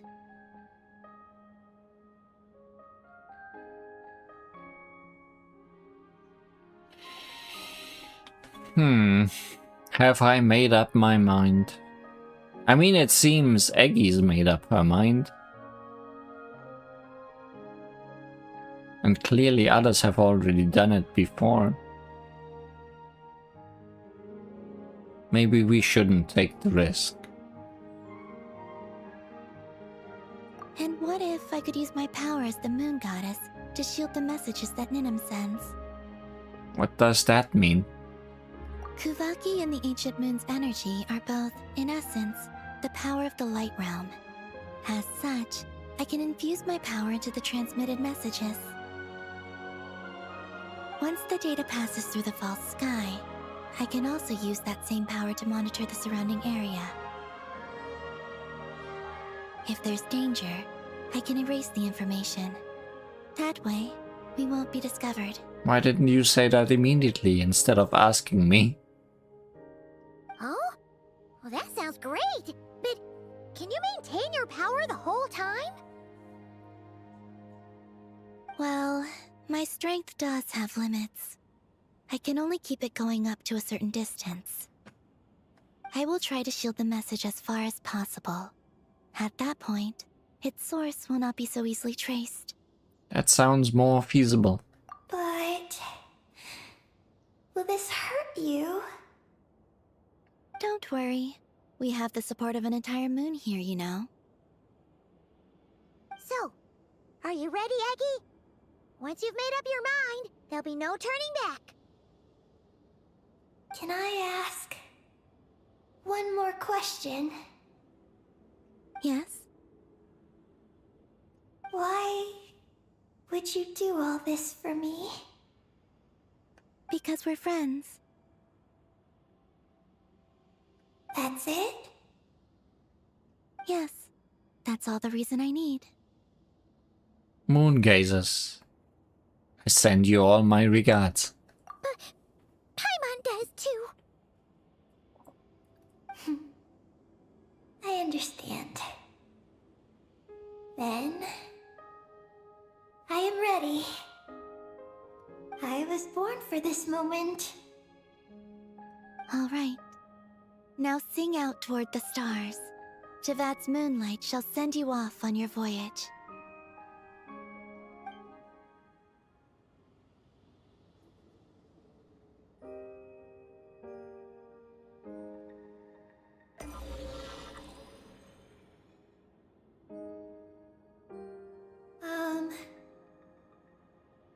Hello? Hello, everyone. I am so glad to be able to send this message out into the mysterious vastness of space. I don't know if it will reach you, but if nothing else, let it at least dispel some of the silence that fills this cold universe. If you are out there and you hear this, then there must surely be some kind of special gravity that, like the moon, has captured us both. So, I'd like you and your civilization to know that you are not alone beneath this boundless starry sky. Our era is drawing to a close, but our courage, faith, and intellect will echo across the sea of stars via this tiny message. It is insignificant, but it is our light. I hope it emboldens you. You do not face the unknown in the darkness alone. Please, keep sending your voices out into the stars, and let them become your light too. A single ray of light is feeble, easily swallowed by the darkness. But as long as another light shines out before it can fade, then one day, there will surely come a ray of light that pierces the night like the dawn. Last but not least, we are moon gazers in an unremarkable corner of the universe. Our names are Ibni Bellum, Ungin, Magis Getty, Lucilim, Ninkigia. To everyone who can hear this, we send you our regards.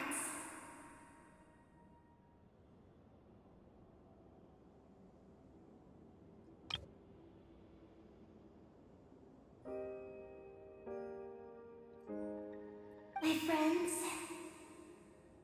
thank you. Let us meet again beneath the starry skies.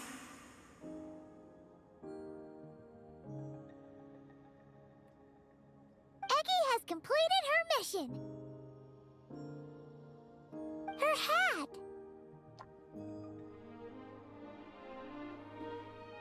Are you okay, Columbina? Witness of the moon. The moon goddess once used her power to bear witness to the journey of the moon gazers. Now it has become a witness to your journey as well. I'm fine. But I need to stay focused for what comes next, since I'll be pushing my strength to its limits. Then let's hurry and find a quiet place! Oh. Goodbye, Eggy. Paimon will always remember you.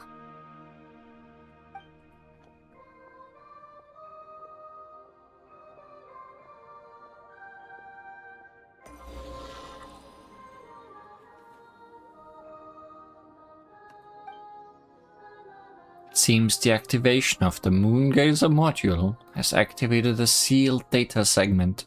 This is the... For nobody to hear but us. received message and sending our reply. Unable to accurately pinpoint your coordinates. I cannot know how long this reply reaches you. But I'd like to respond at this very moment. We are travelers who have traversed the universe alone for a long time. And your voices, it is as if a bonfire has suddenly lit up a dark forest. That's not our voice, right? Is that Lumina receiving the message across space-time? And that led them here? You take great risks, yet you are fearless. You inspire us and warm our hearts. I believe, in this moment, it is the gravity of the starry sea and destiny that connects you and me. In the future, we will try to find your planet. But not now, unfortunately. We're still dealing with some trouble.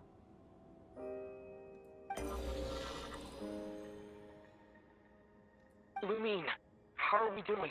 Yep. Almost ready, Ether.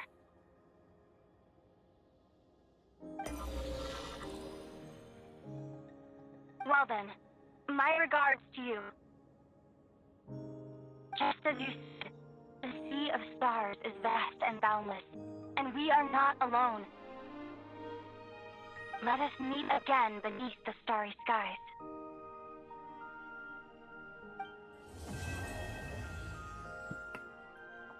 Well, good thing we did not break continuity. What the heck was that achievement name?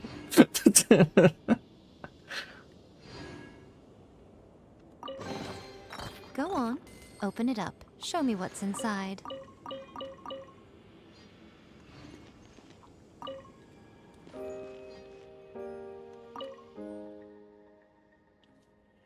Observations of the intermittently visible celestial body indicate a tenuous atmosphere on its surface. No signs of life activity have been detected so far, though parts of its surface structure do not appear to be naturally formed. Although I've expelled the Oathbreaker Unjian from the team, his lunar biosphere work and nearby test sites may still be useful for landing on that star. Let's not dwell on him. May the Creator be forever crowned with supreme glory. We shall journey toward the stars, as we once gazed upon the moon from the earth. Recorded by Imni Bellum.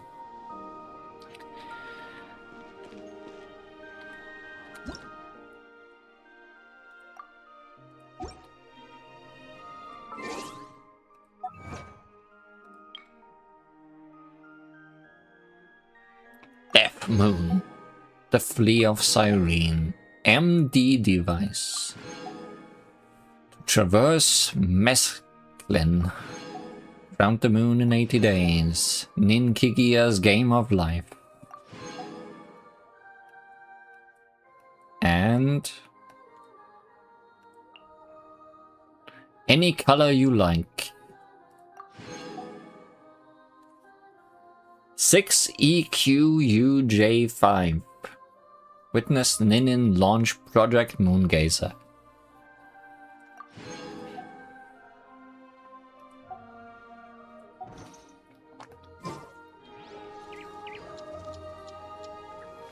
For a second I thought, how could there possibly be a bird up here? I guess yeah, it makes it work. I gaze toward the stars.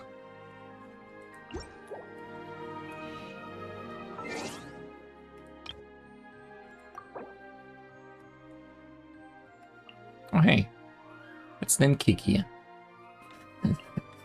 Still haven't unlocked Crab. One day, for sure, I will find time to finish that up. Considering we already got timeline shenanigans with that. It's a moonbird. What time to be alive. Well, that was quite the quest we did. But it's been a few weeks since we checked in with the Witch's Lodge and its many rooms. We are quite behind on that.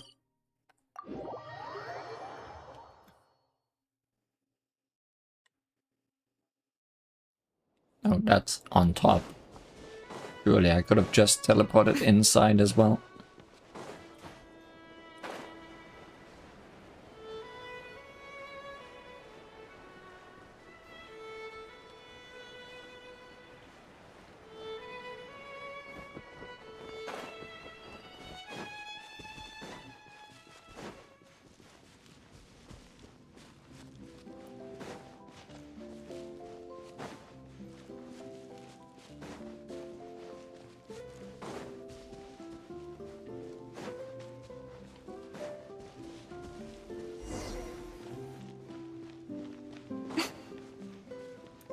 Oh, and it seems we can do another sculpting as well.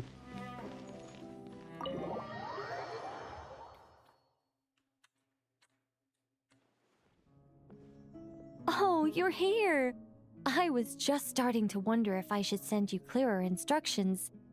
Sorry, it's been a few weeks. But then I thought, if I make my hints too obvious, it might get in the way of your travel plans. We went to the moon.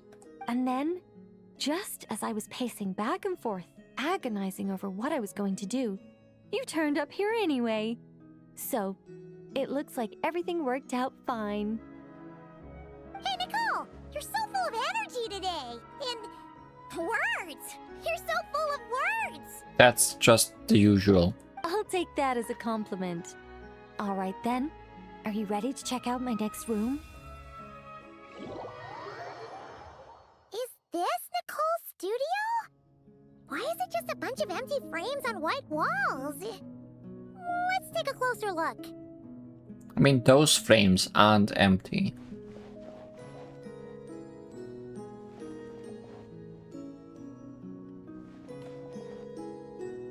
That's Celestia. That's a domain gate.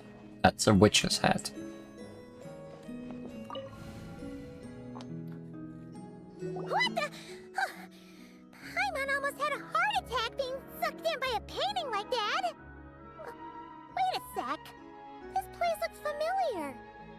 Oh, it's the table where the mages hold their tea parties. It all started the first time Alice invited me for tea. On that day, I didn't attend in person, mostly because back then, I still hadn't decided whether I really wanted to join the Hexen Circle or not. Alice was the only one there who knew my true identity. She warned me not to say a word, or let anyone else discover who I was. I was only supposed to observe. And then what happened? I can't imagine Nicole not saying something for a long time. Well, then I concluded that she was punishing me for my hesitation to join. Everyone was talking about such interesting things. How could I not chime in? Yeah. And of course, when you're in the middle of a conversation and someone throws out a question you know the answer to, how are you supposed to keep your mouth shut? Which brings us to the bet between Barbeloth and Alice, Rhindaughter's forbidden creations, Ivanovna's political machinations. It was like a series of exquisitely acted plays, distilled within the confines of a teacup. Their words alone were enough to ignite my instinct to lay the truth bare before them. So, you piped up inside their heads? Of course not. Even though I felt like my head was going to explode, I still made sure to hold it all in. I'm a responsible angel, after all, and I'm well aware of the difference between what I want to say and what I'm allowed to say. So, I had a private little word with Alice inside her head, just me and her, and I agreed to join the Hexenzirkel, right there and then.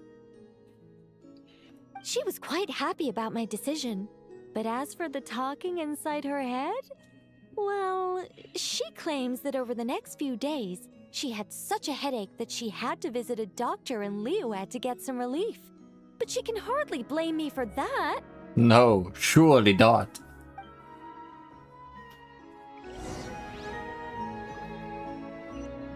How about we go look at the other frames? Paimon's starting to feel like she needs some relief, too.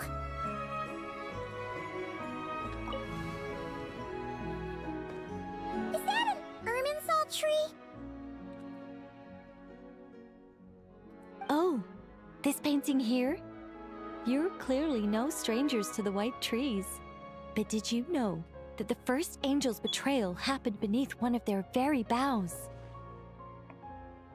I don't think so. Huh. Paimon's curious now. Well then, I guess it's finally time for me to tell you a tale of romance and horror. Let me just think how best to protect the identity of those involved. Alright, got it. A long, long time ago, there was once a traveler who wandered among the stars. They were nothing like you, but that's not important right now. One day, he traveled to a silver tree to visit the Princess of the Morning Star. Before long, he started asking her about her kingdom's most forbidden secrets. His words puzzled the princess. How could he possibly know of all these things forbidden by the gods? The young man revealed his origins and showed the princess things she had never seen before. A free will and love, both noble and spiritual. His words awakened her sense of self, hitherto shackled by the gods. Her heart soared, carrying her beyond limits she had never crossed before. The Princess of the Morning Star confided the kingdom's secrets to the youth, and between them, love grew and blossomed, along with a determination to defy the gods. This is just a cookie-cutter love story. You said to be horror. And then the bird ate the squirrel. Don't worry, Paimon. The horror's about to begin. They yearn to help the people live lives of unfettered freedom, but the gods could not forgive their betrayal. They sent down thunder and fury, destroying the lovers' home. And when the Great War subsided, the power and the wisdom of the princess were lost, never to return. Even her closest friends were cursed. Yeah. That ending was pretty scary after all. But didn't you say you were going to tell us about the first angel? And you're not saying this story's actually true, are you? It sure is. And that's the scariest part.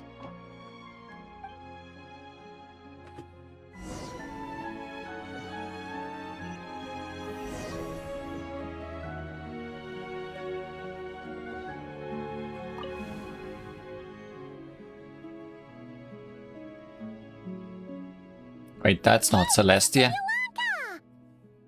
But why are there light novels from Yai Publishing House all over the floor? Well, on the subject of my literary enlightenment, my greatest inspiration of all is none other than Lady Anya herself. She was the last to join the Hexenzirkel, and yet the first to leave. I loved all of her stories, whether it was just an idea or a fully fleshed out manuscript. Anya was always so skilled at making her readers gasp with joy. Hexenzirkel discussions rarely stray far from magic, and it's my belief that Anya possessed a unique magic of her own. She could weave love and compassion into words and stories that would touch the hearts of others. I asked her for tips on how to write compelling tales. She taught me a lot of tricks and techniques, but in the end, my biggest enemy has always been myself. Too lazy to put the pen to paper? That's one way of putting it. Communicating through thought is so much more convenient. I guess even angels can succumb to laziness. However, recently I've resolved to make an effort, even if it's just to spare myself reproaches from a certain old Seelie friend of mine. Ooh! Does that mean we're finally gonna get to read something you've written? Who said anything about writing? I'm talking about buying popular works from the last few centuries to flip through in my spare time. Ah, yes. Protective.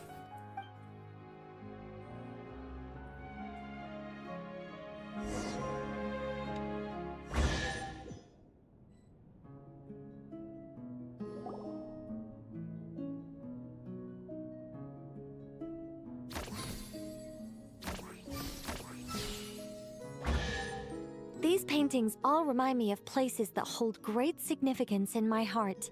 And now, the studio has been fully restored. All right, go ahead and claim our reward. What? Don't look at me like that. Of course this reward is ours.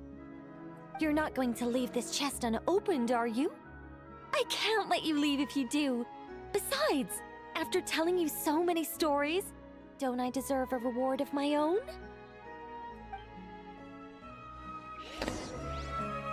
I won't let you leave until you open this chest. That's the horror story. A happy story all wrapped up. See you next time. How many weeks is it gonna take it this time?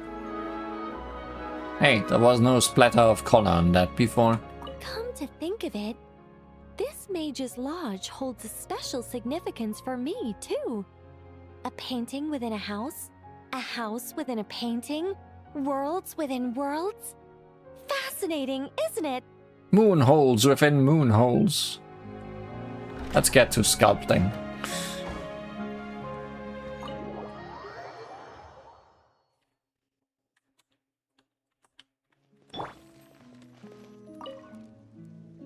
What are we sculpting this time?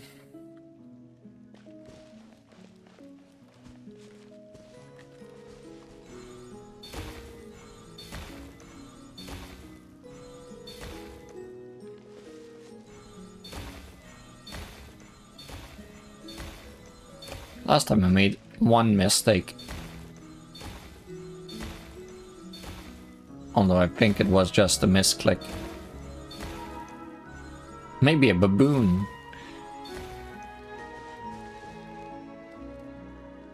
Don't know if that's gonna happen.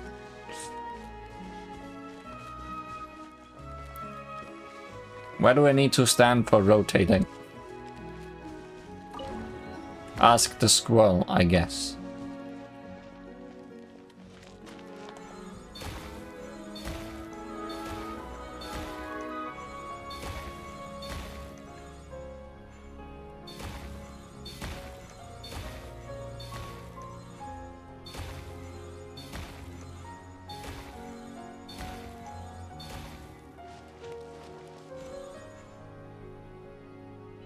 See, I don't like that.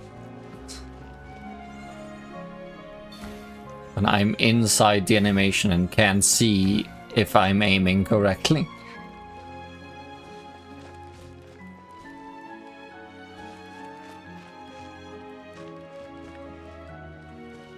Okay, that's 2.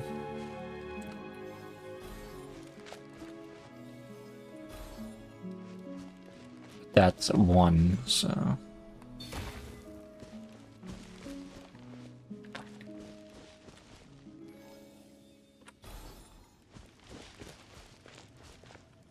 It's a 4.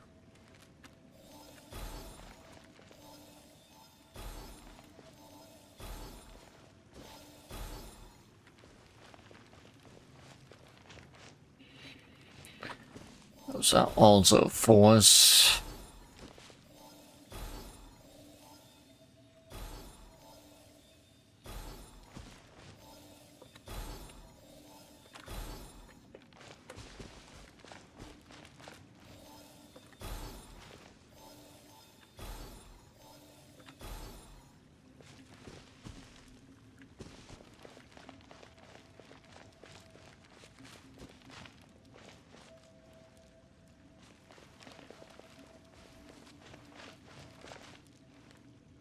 How about you rotate some more?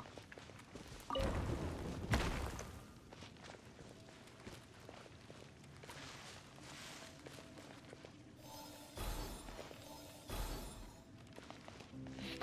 know what's different between this game and the well-coded Minesweeper? In Minesweeper, if you click on a 0, it opens all adjacent fields automatically.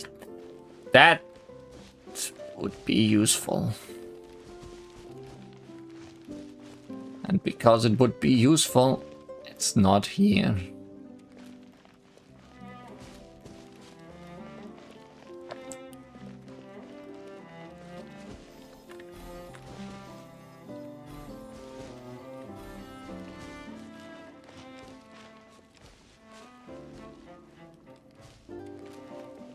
So if this says free, do the frees need to be connected? That's a question.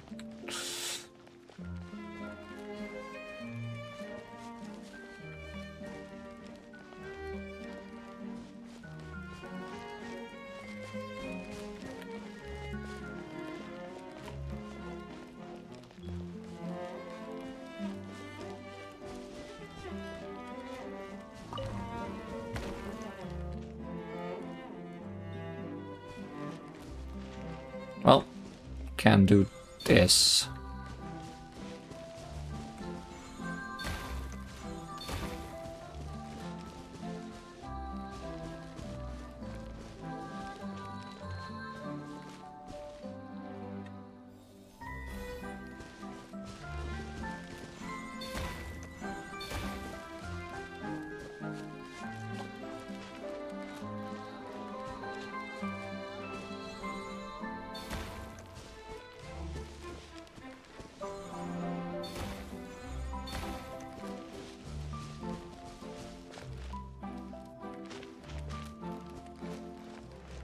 Oh, I know that that thing is 2.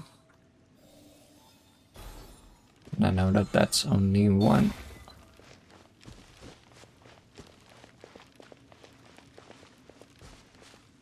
I know that this is 3.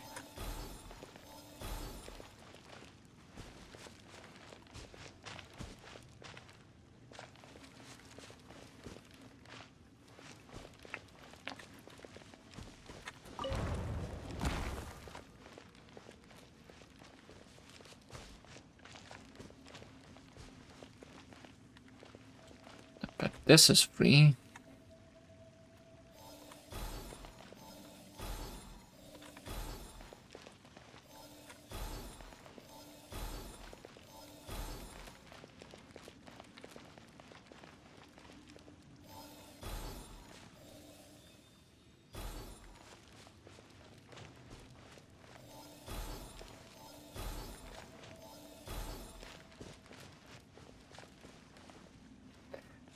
So it's mostly about where in that bottom row do I need to take one out. At the beginning or the end?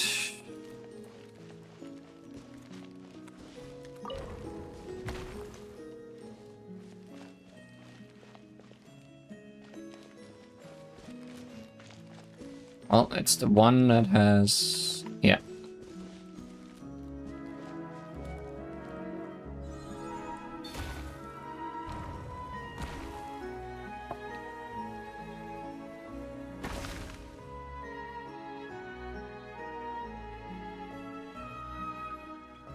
Big flower head.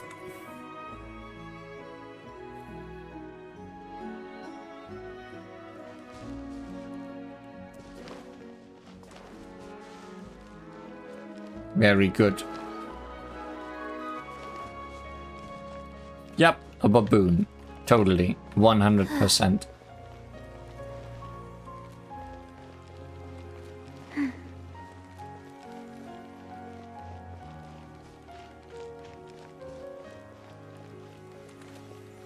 Welcome, welcome to the Mage's Lodge.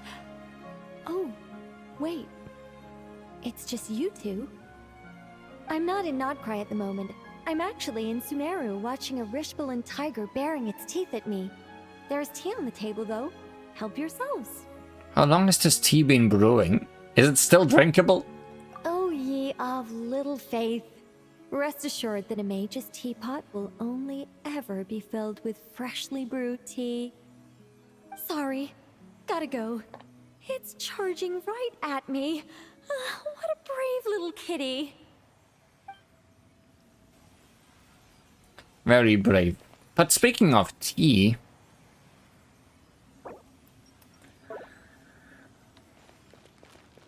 there was something about tea. By unlocking Sandroni, we unlocked her tea table. So let's invite someone again. We did the first invitation.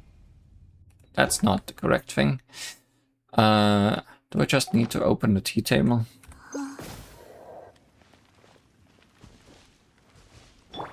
How does this work again? Not like this. It's one item in there.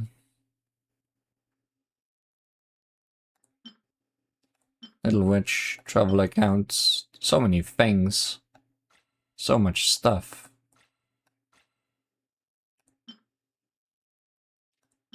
Ah, tea party notes. We invited Citlali in the gacha video. Let's write a different invitation.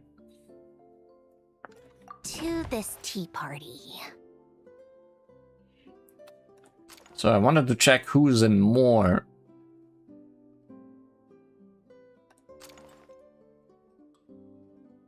Well, there's quite a selection. Well, it's not his birthday, but we did have his birthday message. Head guy, do you want some tea? That head guy. He entrusted me with his computational core before. Well, in light of that, I suppose I should treat him to a drink.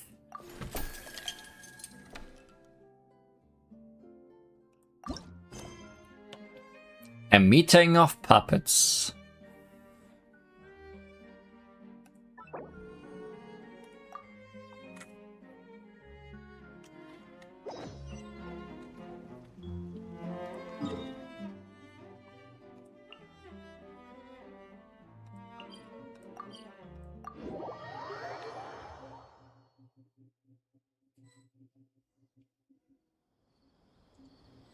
Guess we can put it right here.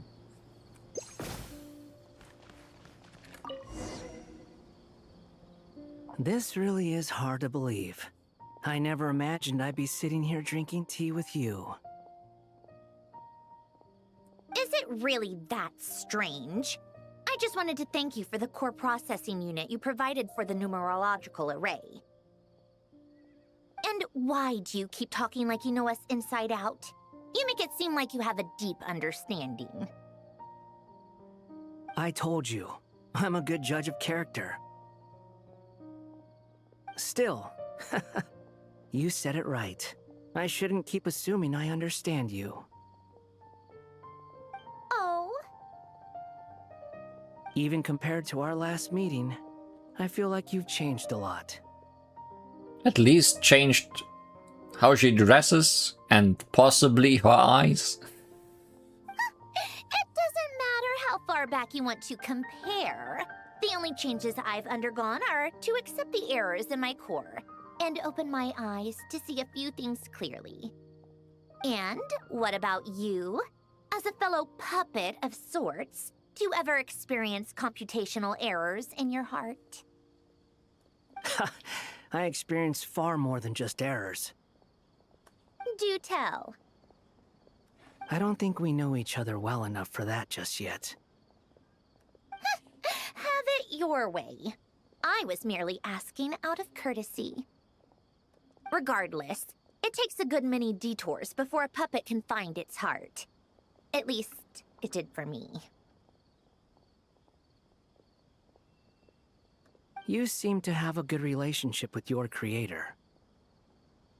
I did.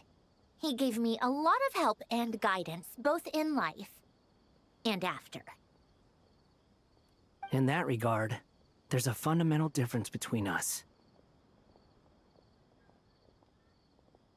Oh, is that so?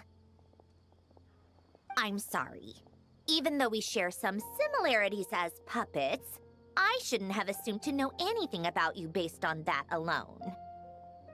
Don't worry about it. To borrow a phrase from you, I too have accepted my past errors. It's just that I've taken too many detours already. I need to walk an even longer path to make up for them all. In that case, good luck. To borrow a phrase in return, I don't know you well enough yet to give any further advice. To borrow a phrase, idiots. Well said.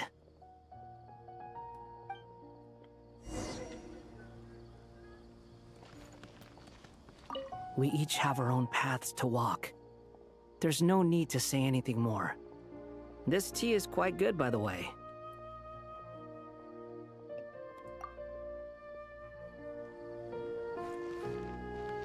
We each have our own paths to walk. There's no need to say anything more. This tea is quite... All right.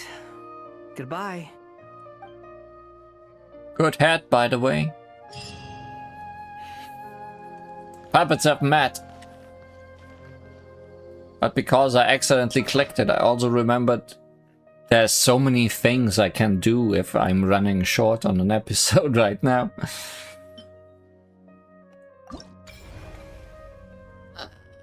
We've done Yai and Chi-Chi.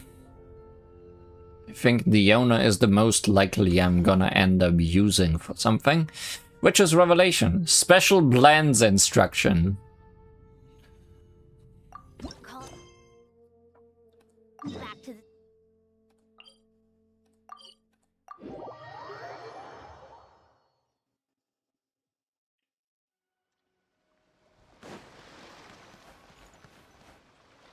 So you can't help me fix this annoying affliction either?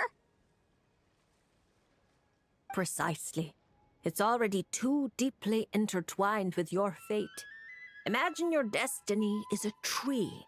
This affliction is like a new shoot growing from its branches. It's been helping you absorb sunlight and dew this whole time. It, long ago, began to shape your fate. If you cut it off now, the wound left behind might fester, infecting the entire tree. You make it sound like it's a good thing. It's clearly getting in my way, keeping me from mixing the drinks I need.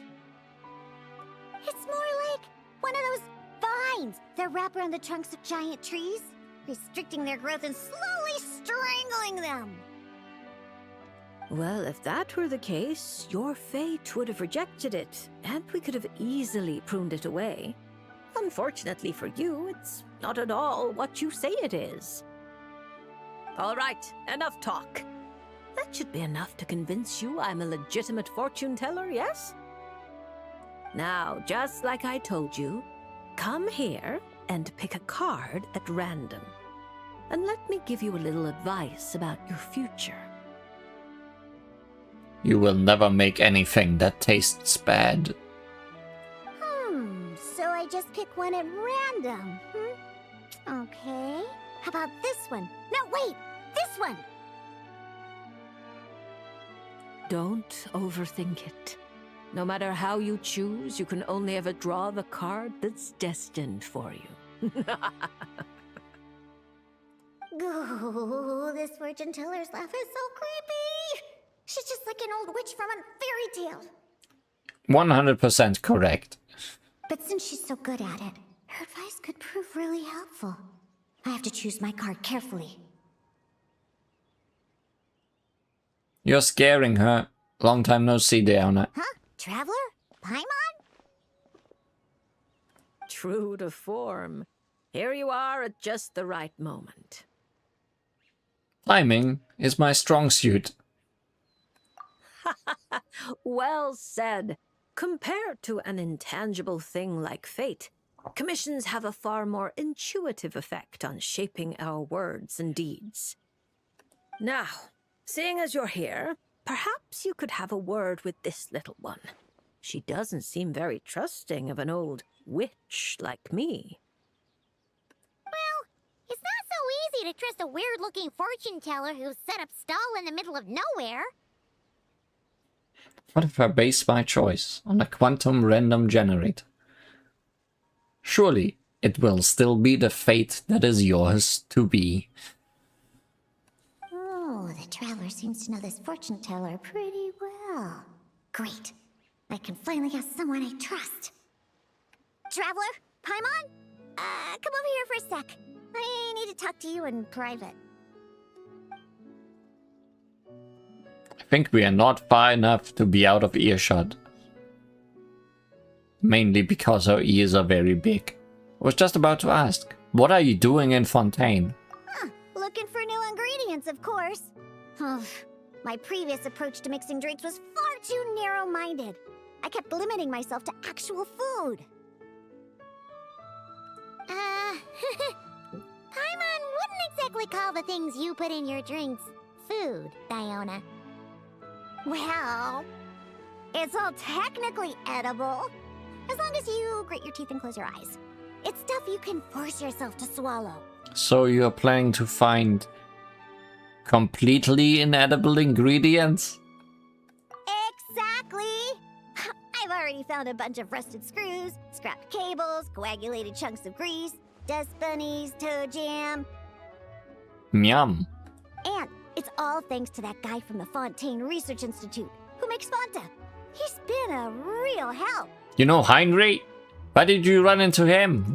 Well, I heard that really tasty fizzy drink stuff comes from the Fontaine Research Institute. So I headed over to take a look. Wait, Fanta is made from screws? When I got there, Mr. Henri let me try a few bottles of the new Fanta flavors. Completely on the house. Mr. Henri doesn't smell of alcohol at all. Nope. He just smells like Fanta. Sweet and tangy. One stiff and you can tell he's a reliable sort of grown-up. All things are edible at least once. Uh-huh. And he was the one who suggested I come to this stall. He said my affliction is probably beyond the Research Institute's ability to analyze. But he heard that this weird fortune teller who showed up recently near the court of Fontaine, apparently everyone who's been here says she's crazy accurate. Maybe if you get your fortune told, you'll learn something about what's causing your affliction. If you grasp the principles behind it, perhaps you could find a cure. I think you're even further in earshot now. Well, hard to argue with that logic.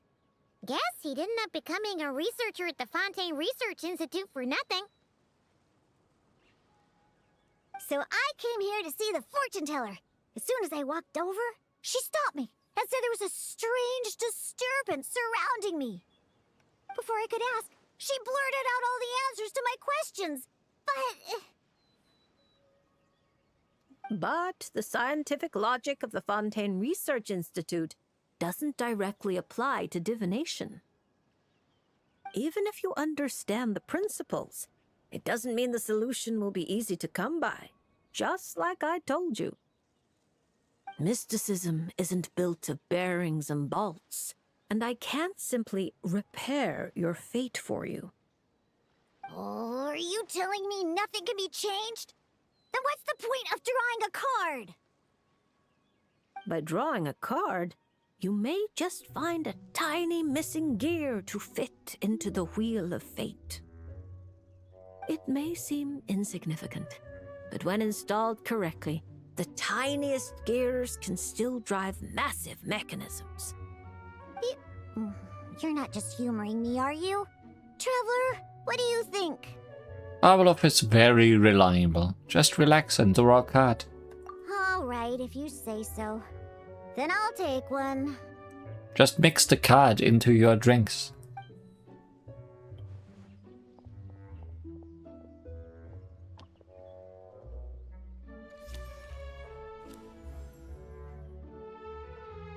All right, here we go.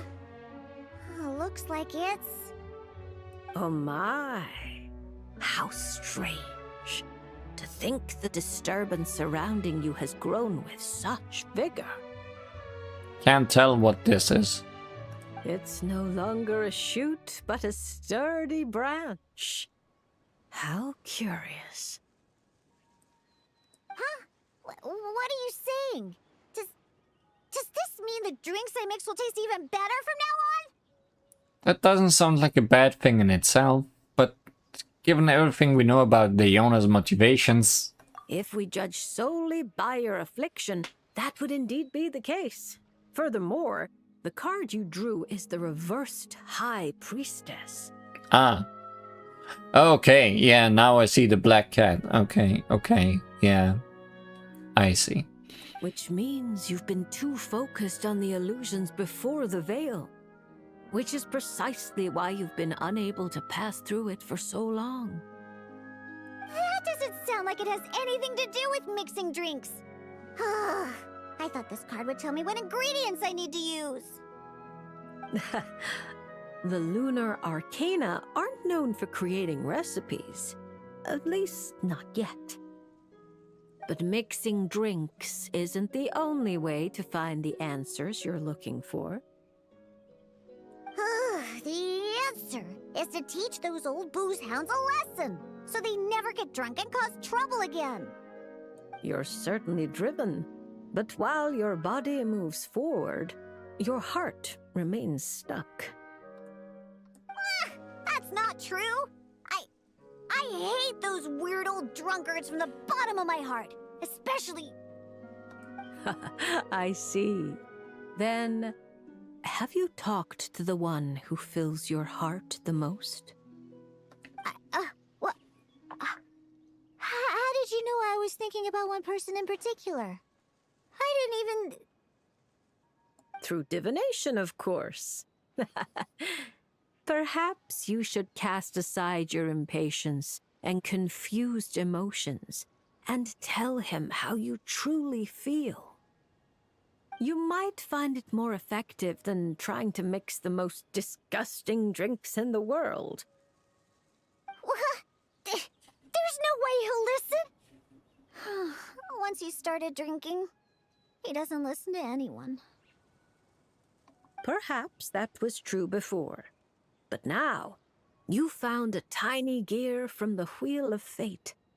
Returned to its rightful place, certain things might undergo subtle changes. You mean that? But it is just a card! Of course not that. I'm talking about your heart. Something which has already begun to change. My heart hasn't changed at all. Now, I need to go look for ingredients. How much is the divination fee? I can pay it in full. Oh my, what a well-mannered child. Much more endearing than that other little brat. But there's no need for a fee. Just consider this a gift from a witch. Thank you. If you ever come to Mondstadt, I can treat you to a drink. I guarantee it'll taste delicious.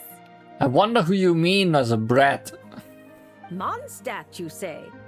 Yes, if I get the chance, that might not be such a terrible idea. And And thank you for helping me out, Traveler and Paimon. You're welcome. If you ever need help, just let me know. No matter the trouble, Paimon and the Traveler will swoop in and save the day.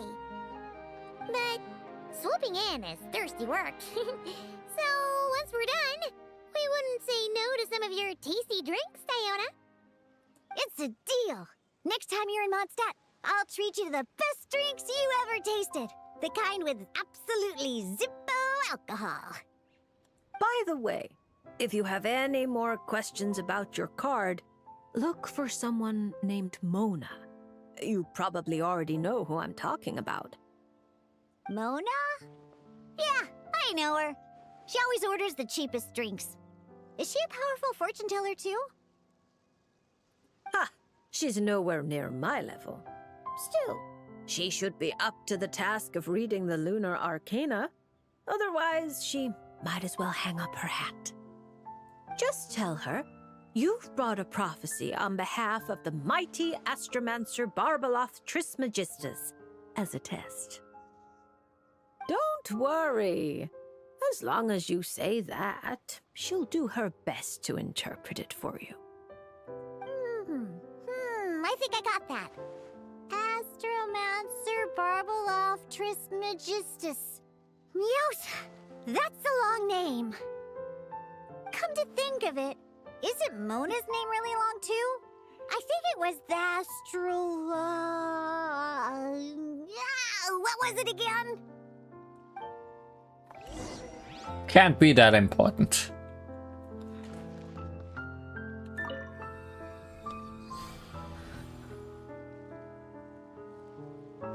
So this time, I don't know exactly what upgrades Diona gets. But I know they're also related to the electro-ice reaction. Diona special! Think you can bully me?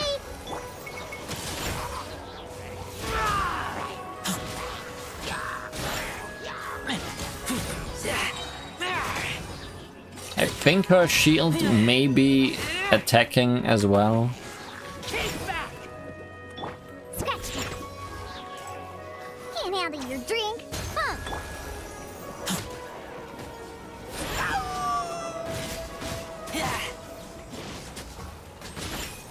Get back!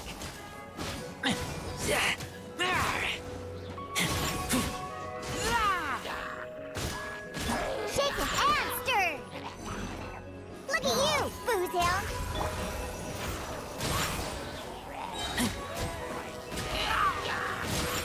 Get back!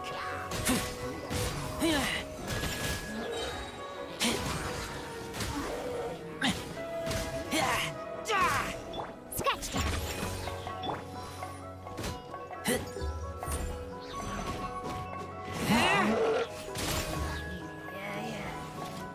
Can't handle your drink, huh?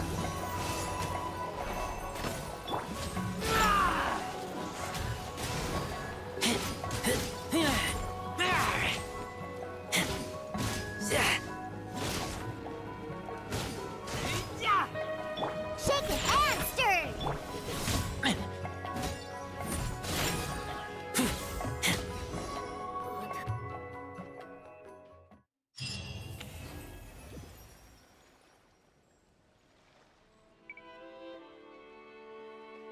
Well, there's not many upgrades, it seems.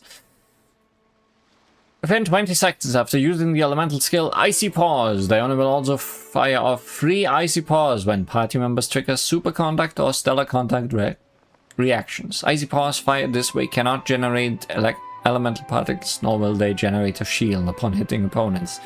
This effect can occur once every 3.5 seconds. Additionally, when inside a Polestar field, Diona will enter the Radiant Stellar Contact state.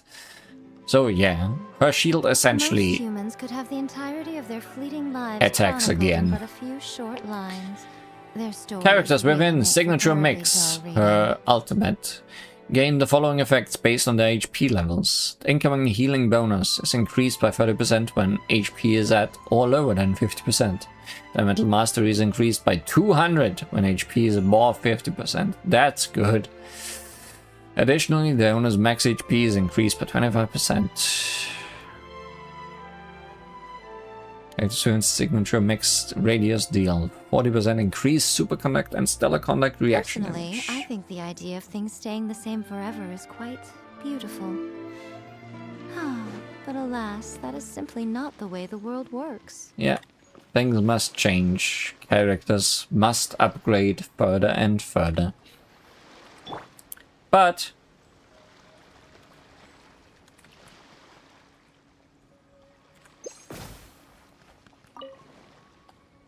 that's all for today. We went to the moon. We drank some tea. We played some 3D Minesweeper. All in a day's work. Next time, I don't actually know. I guess we'll see. See you again for more Genshin Impact.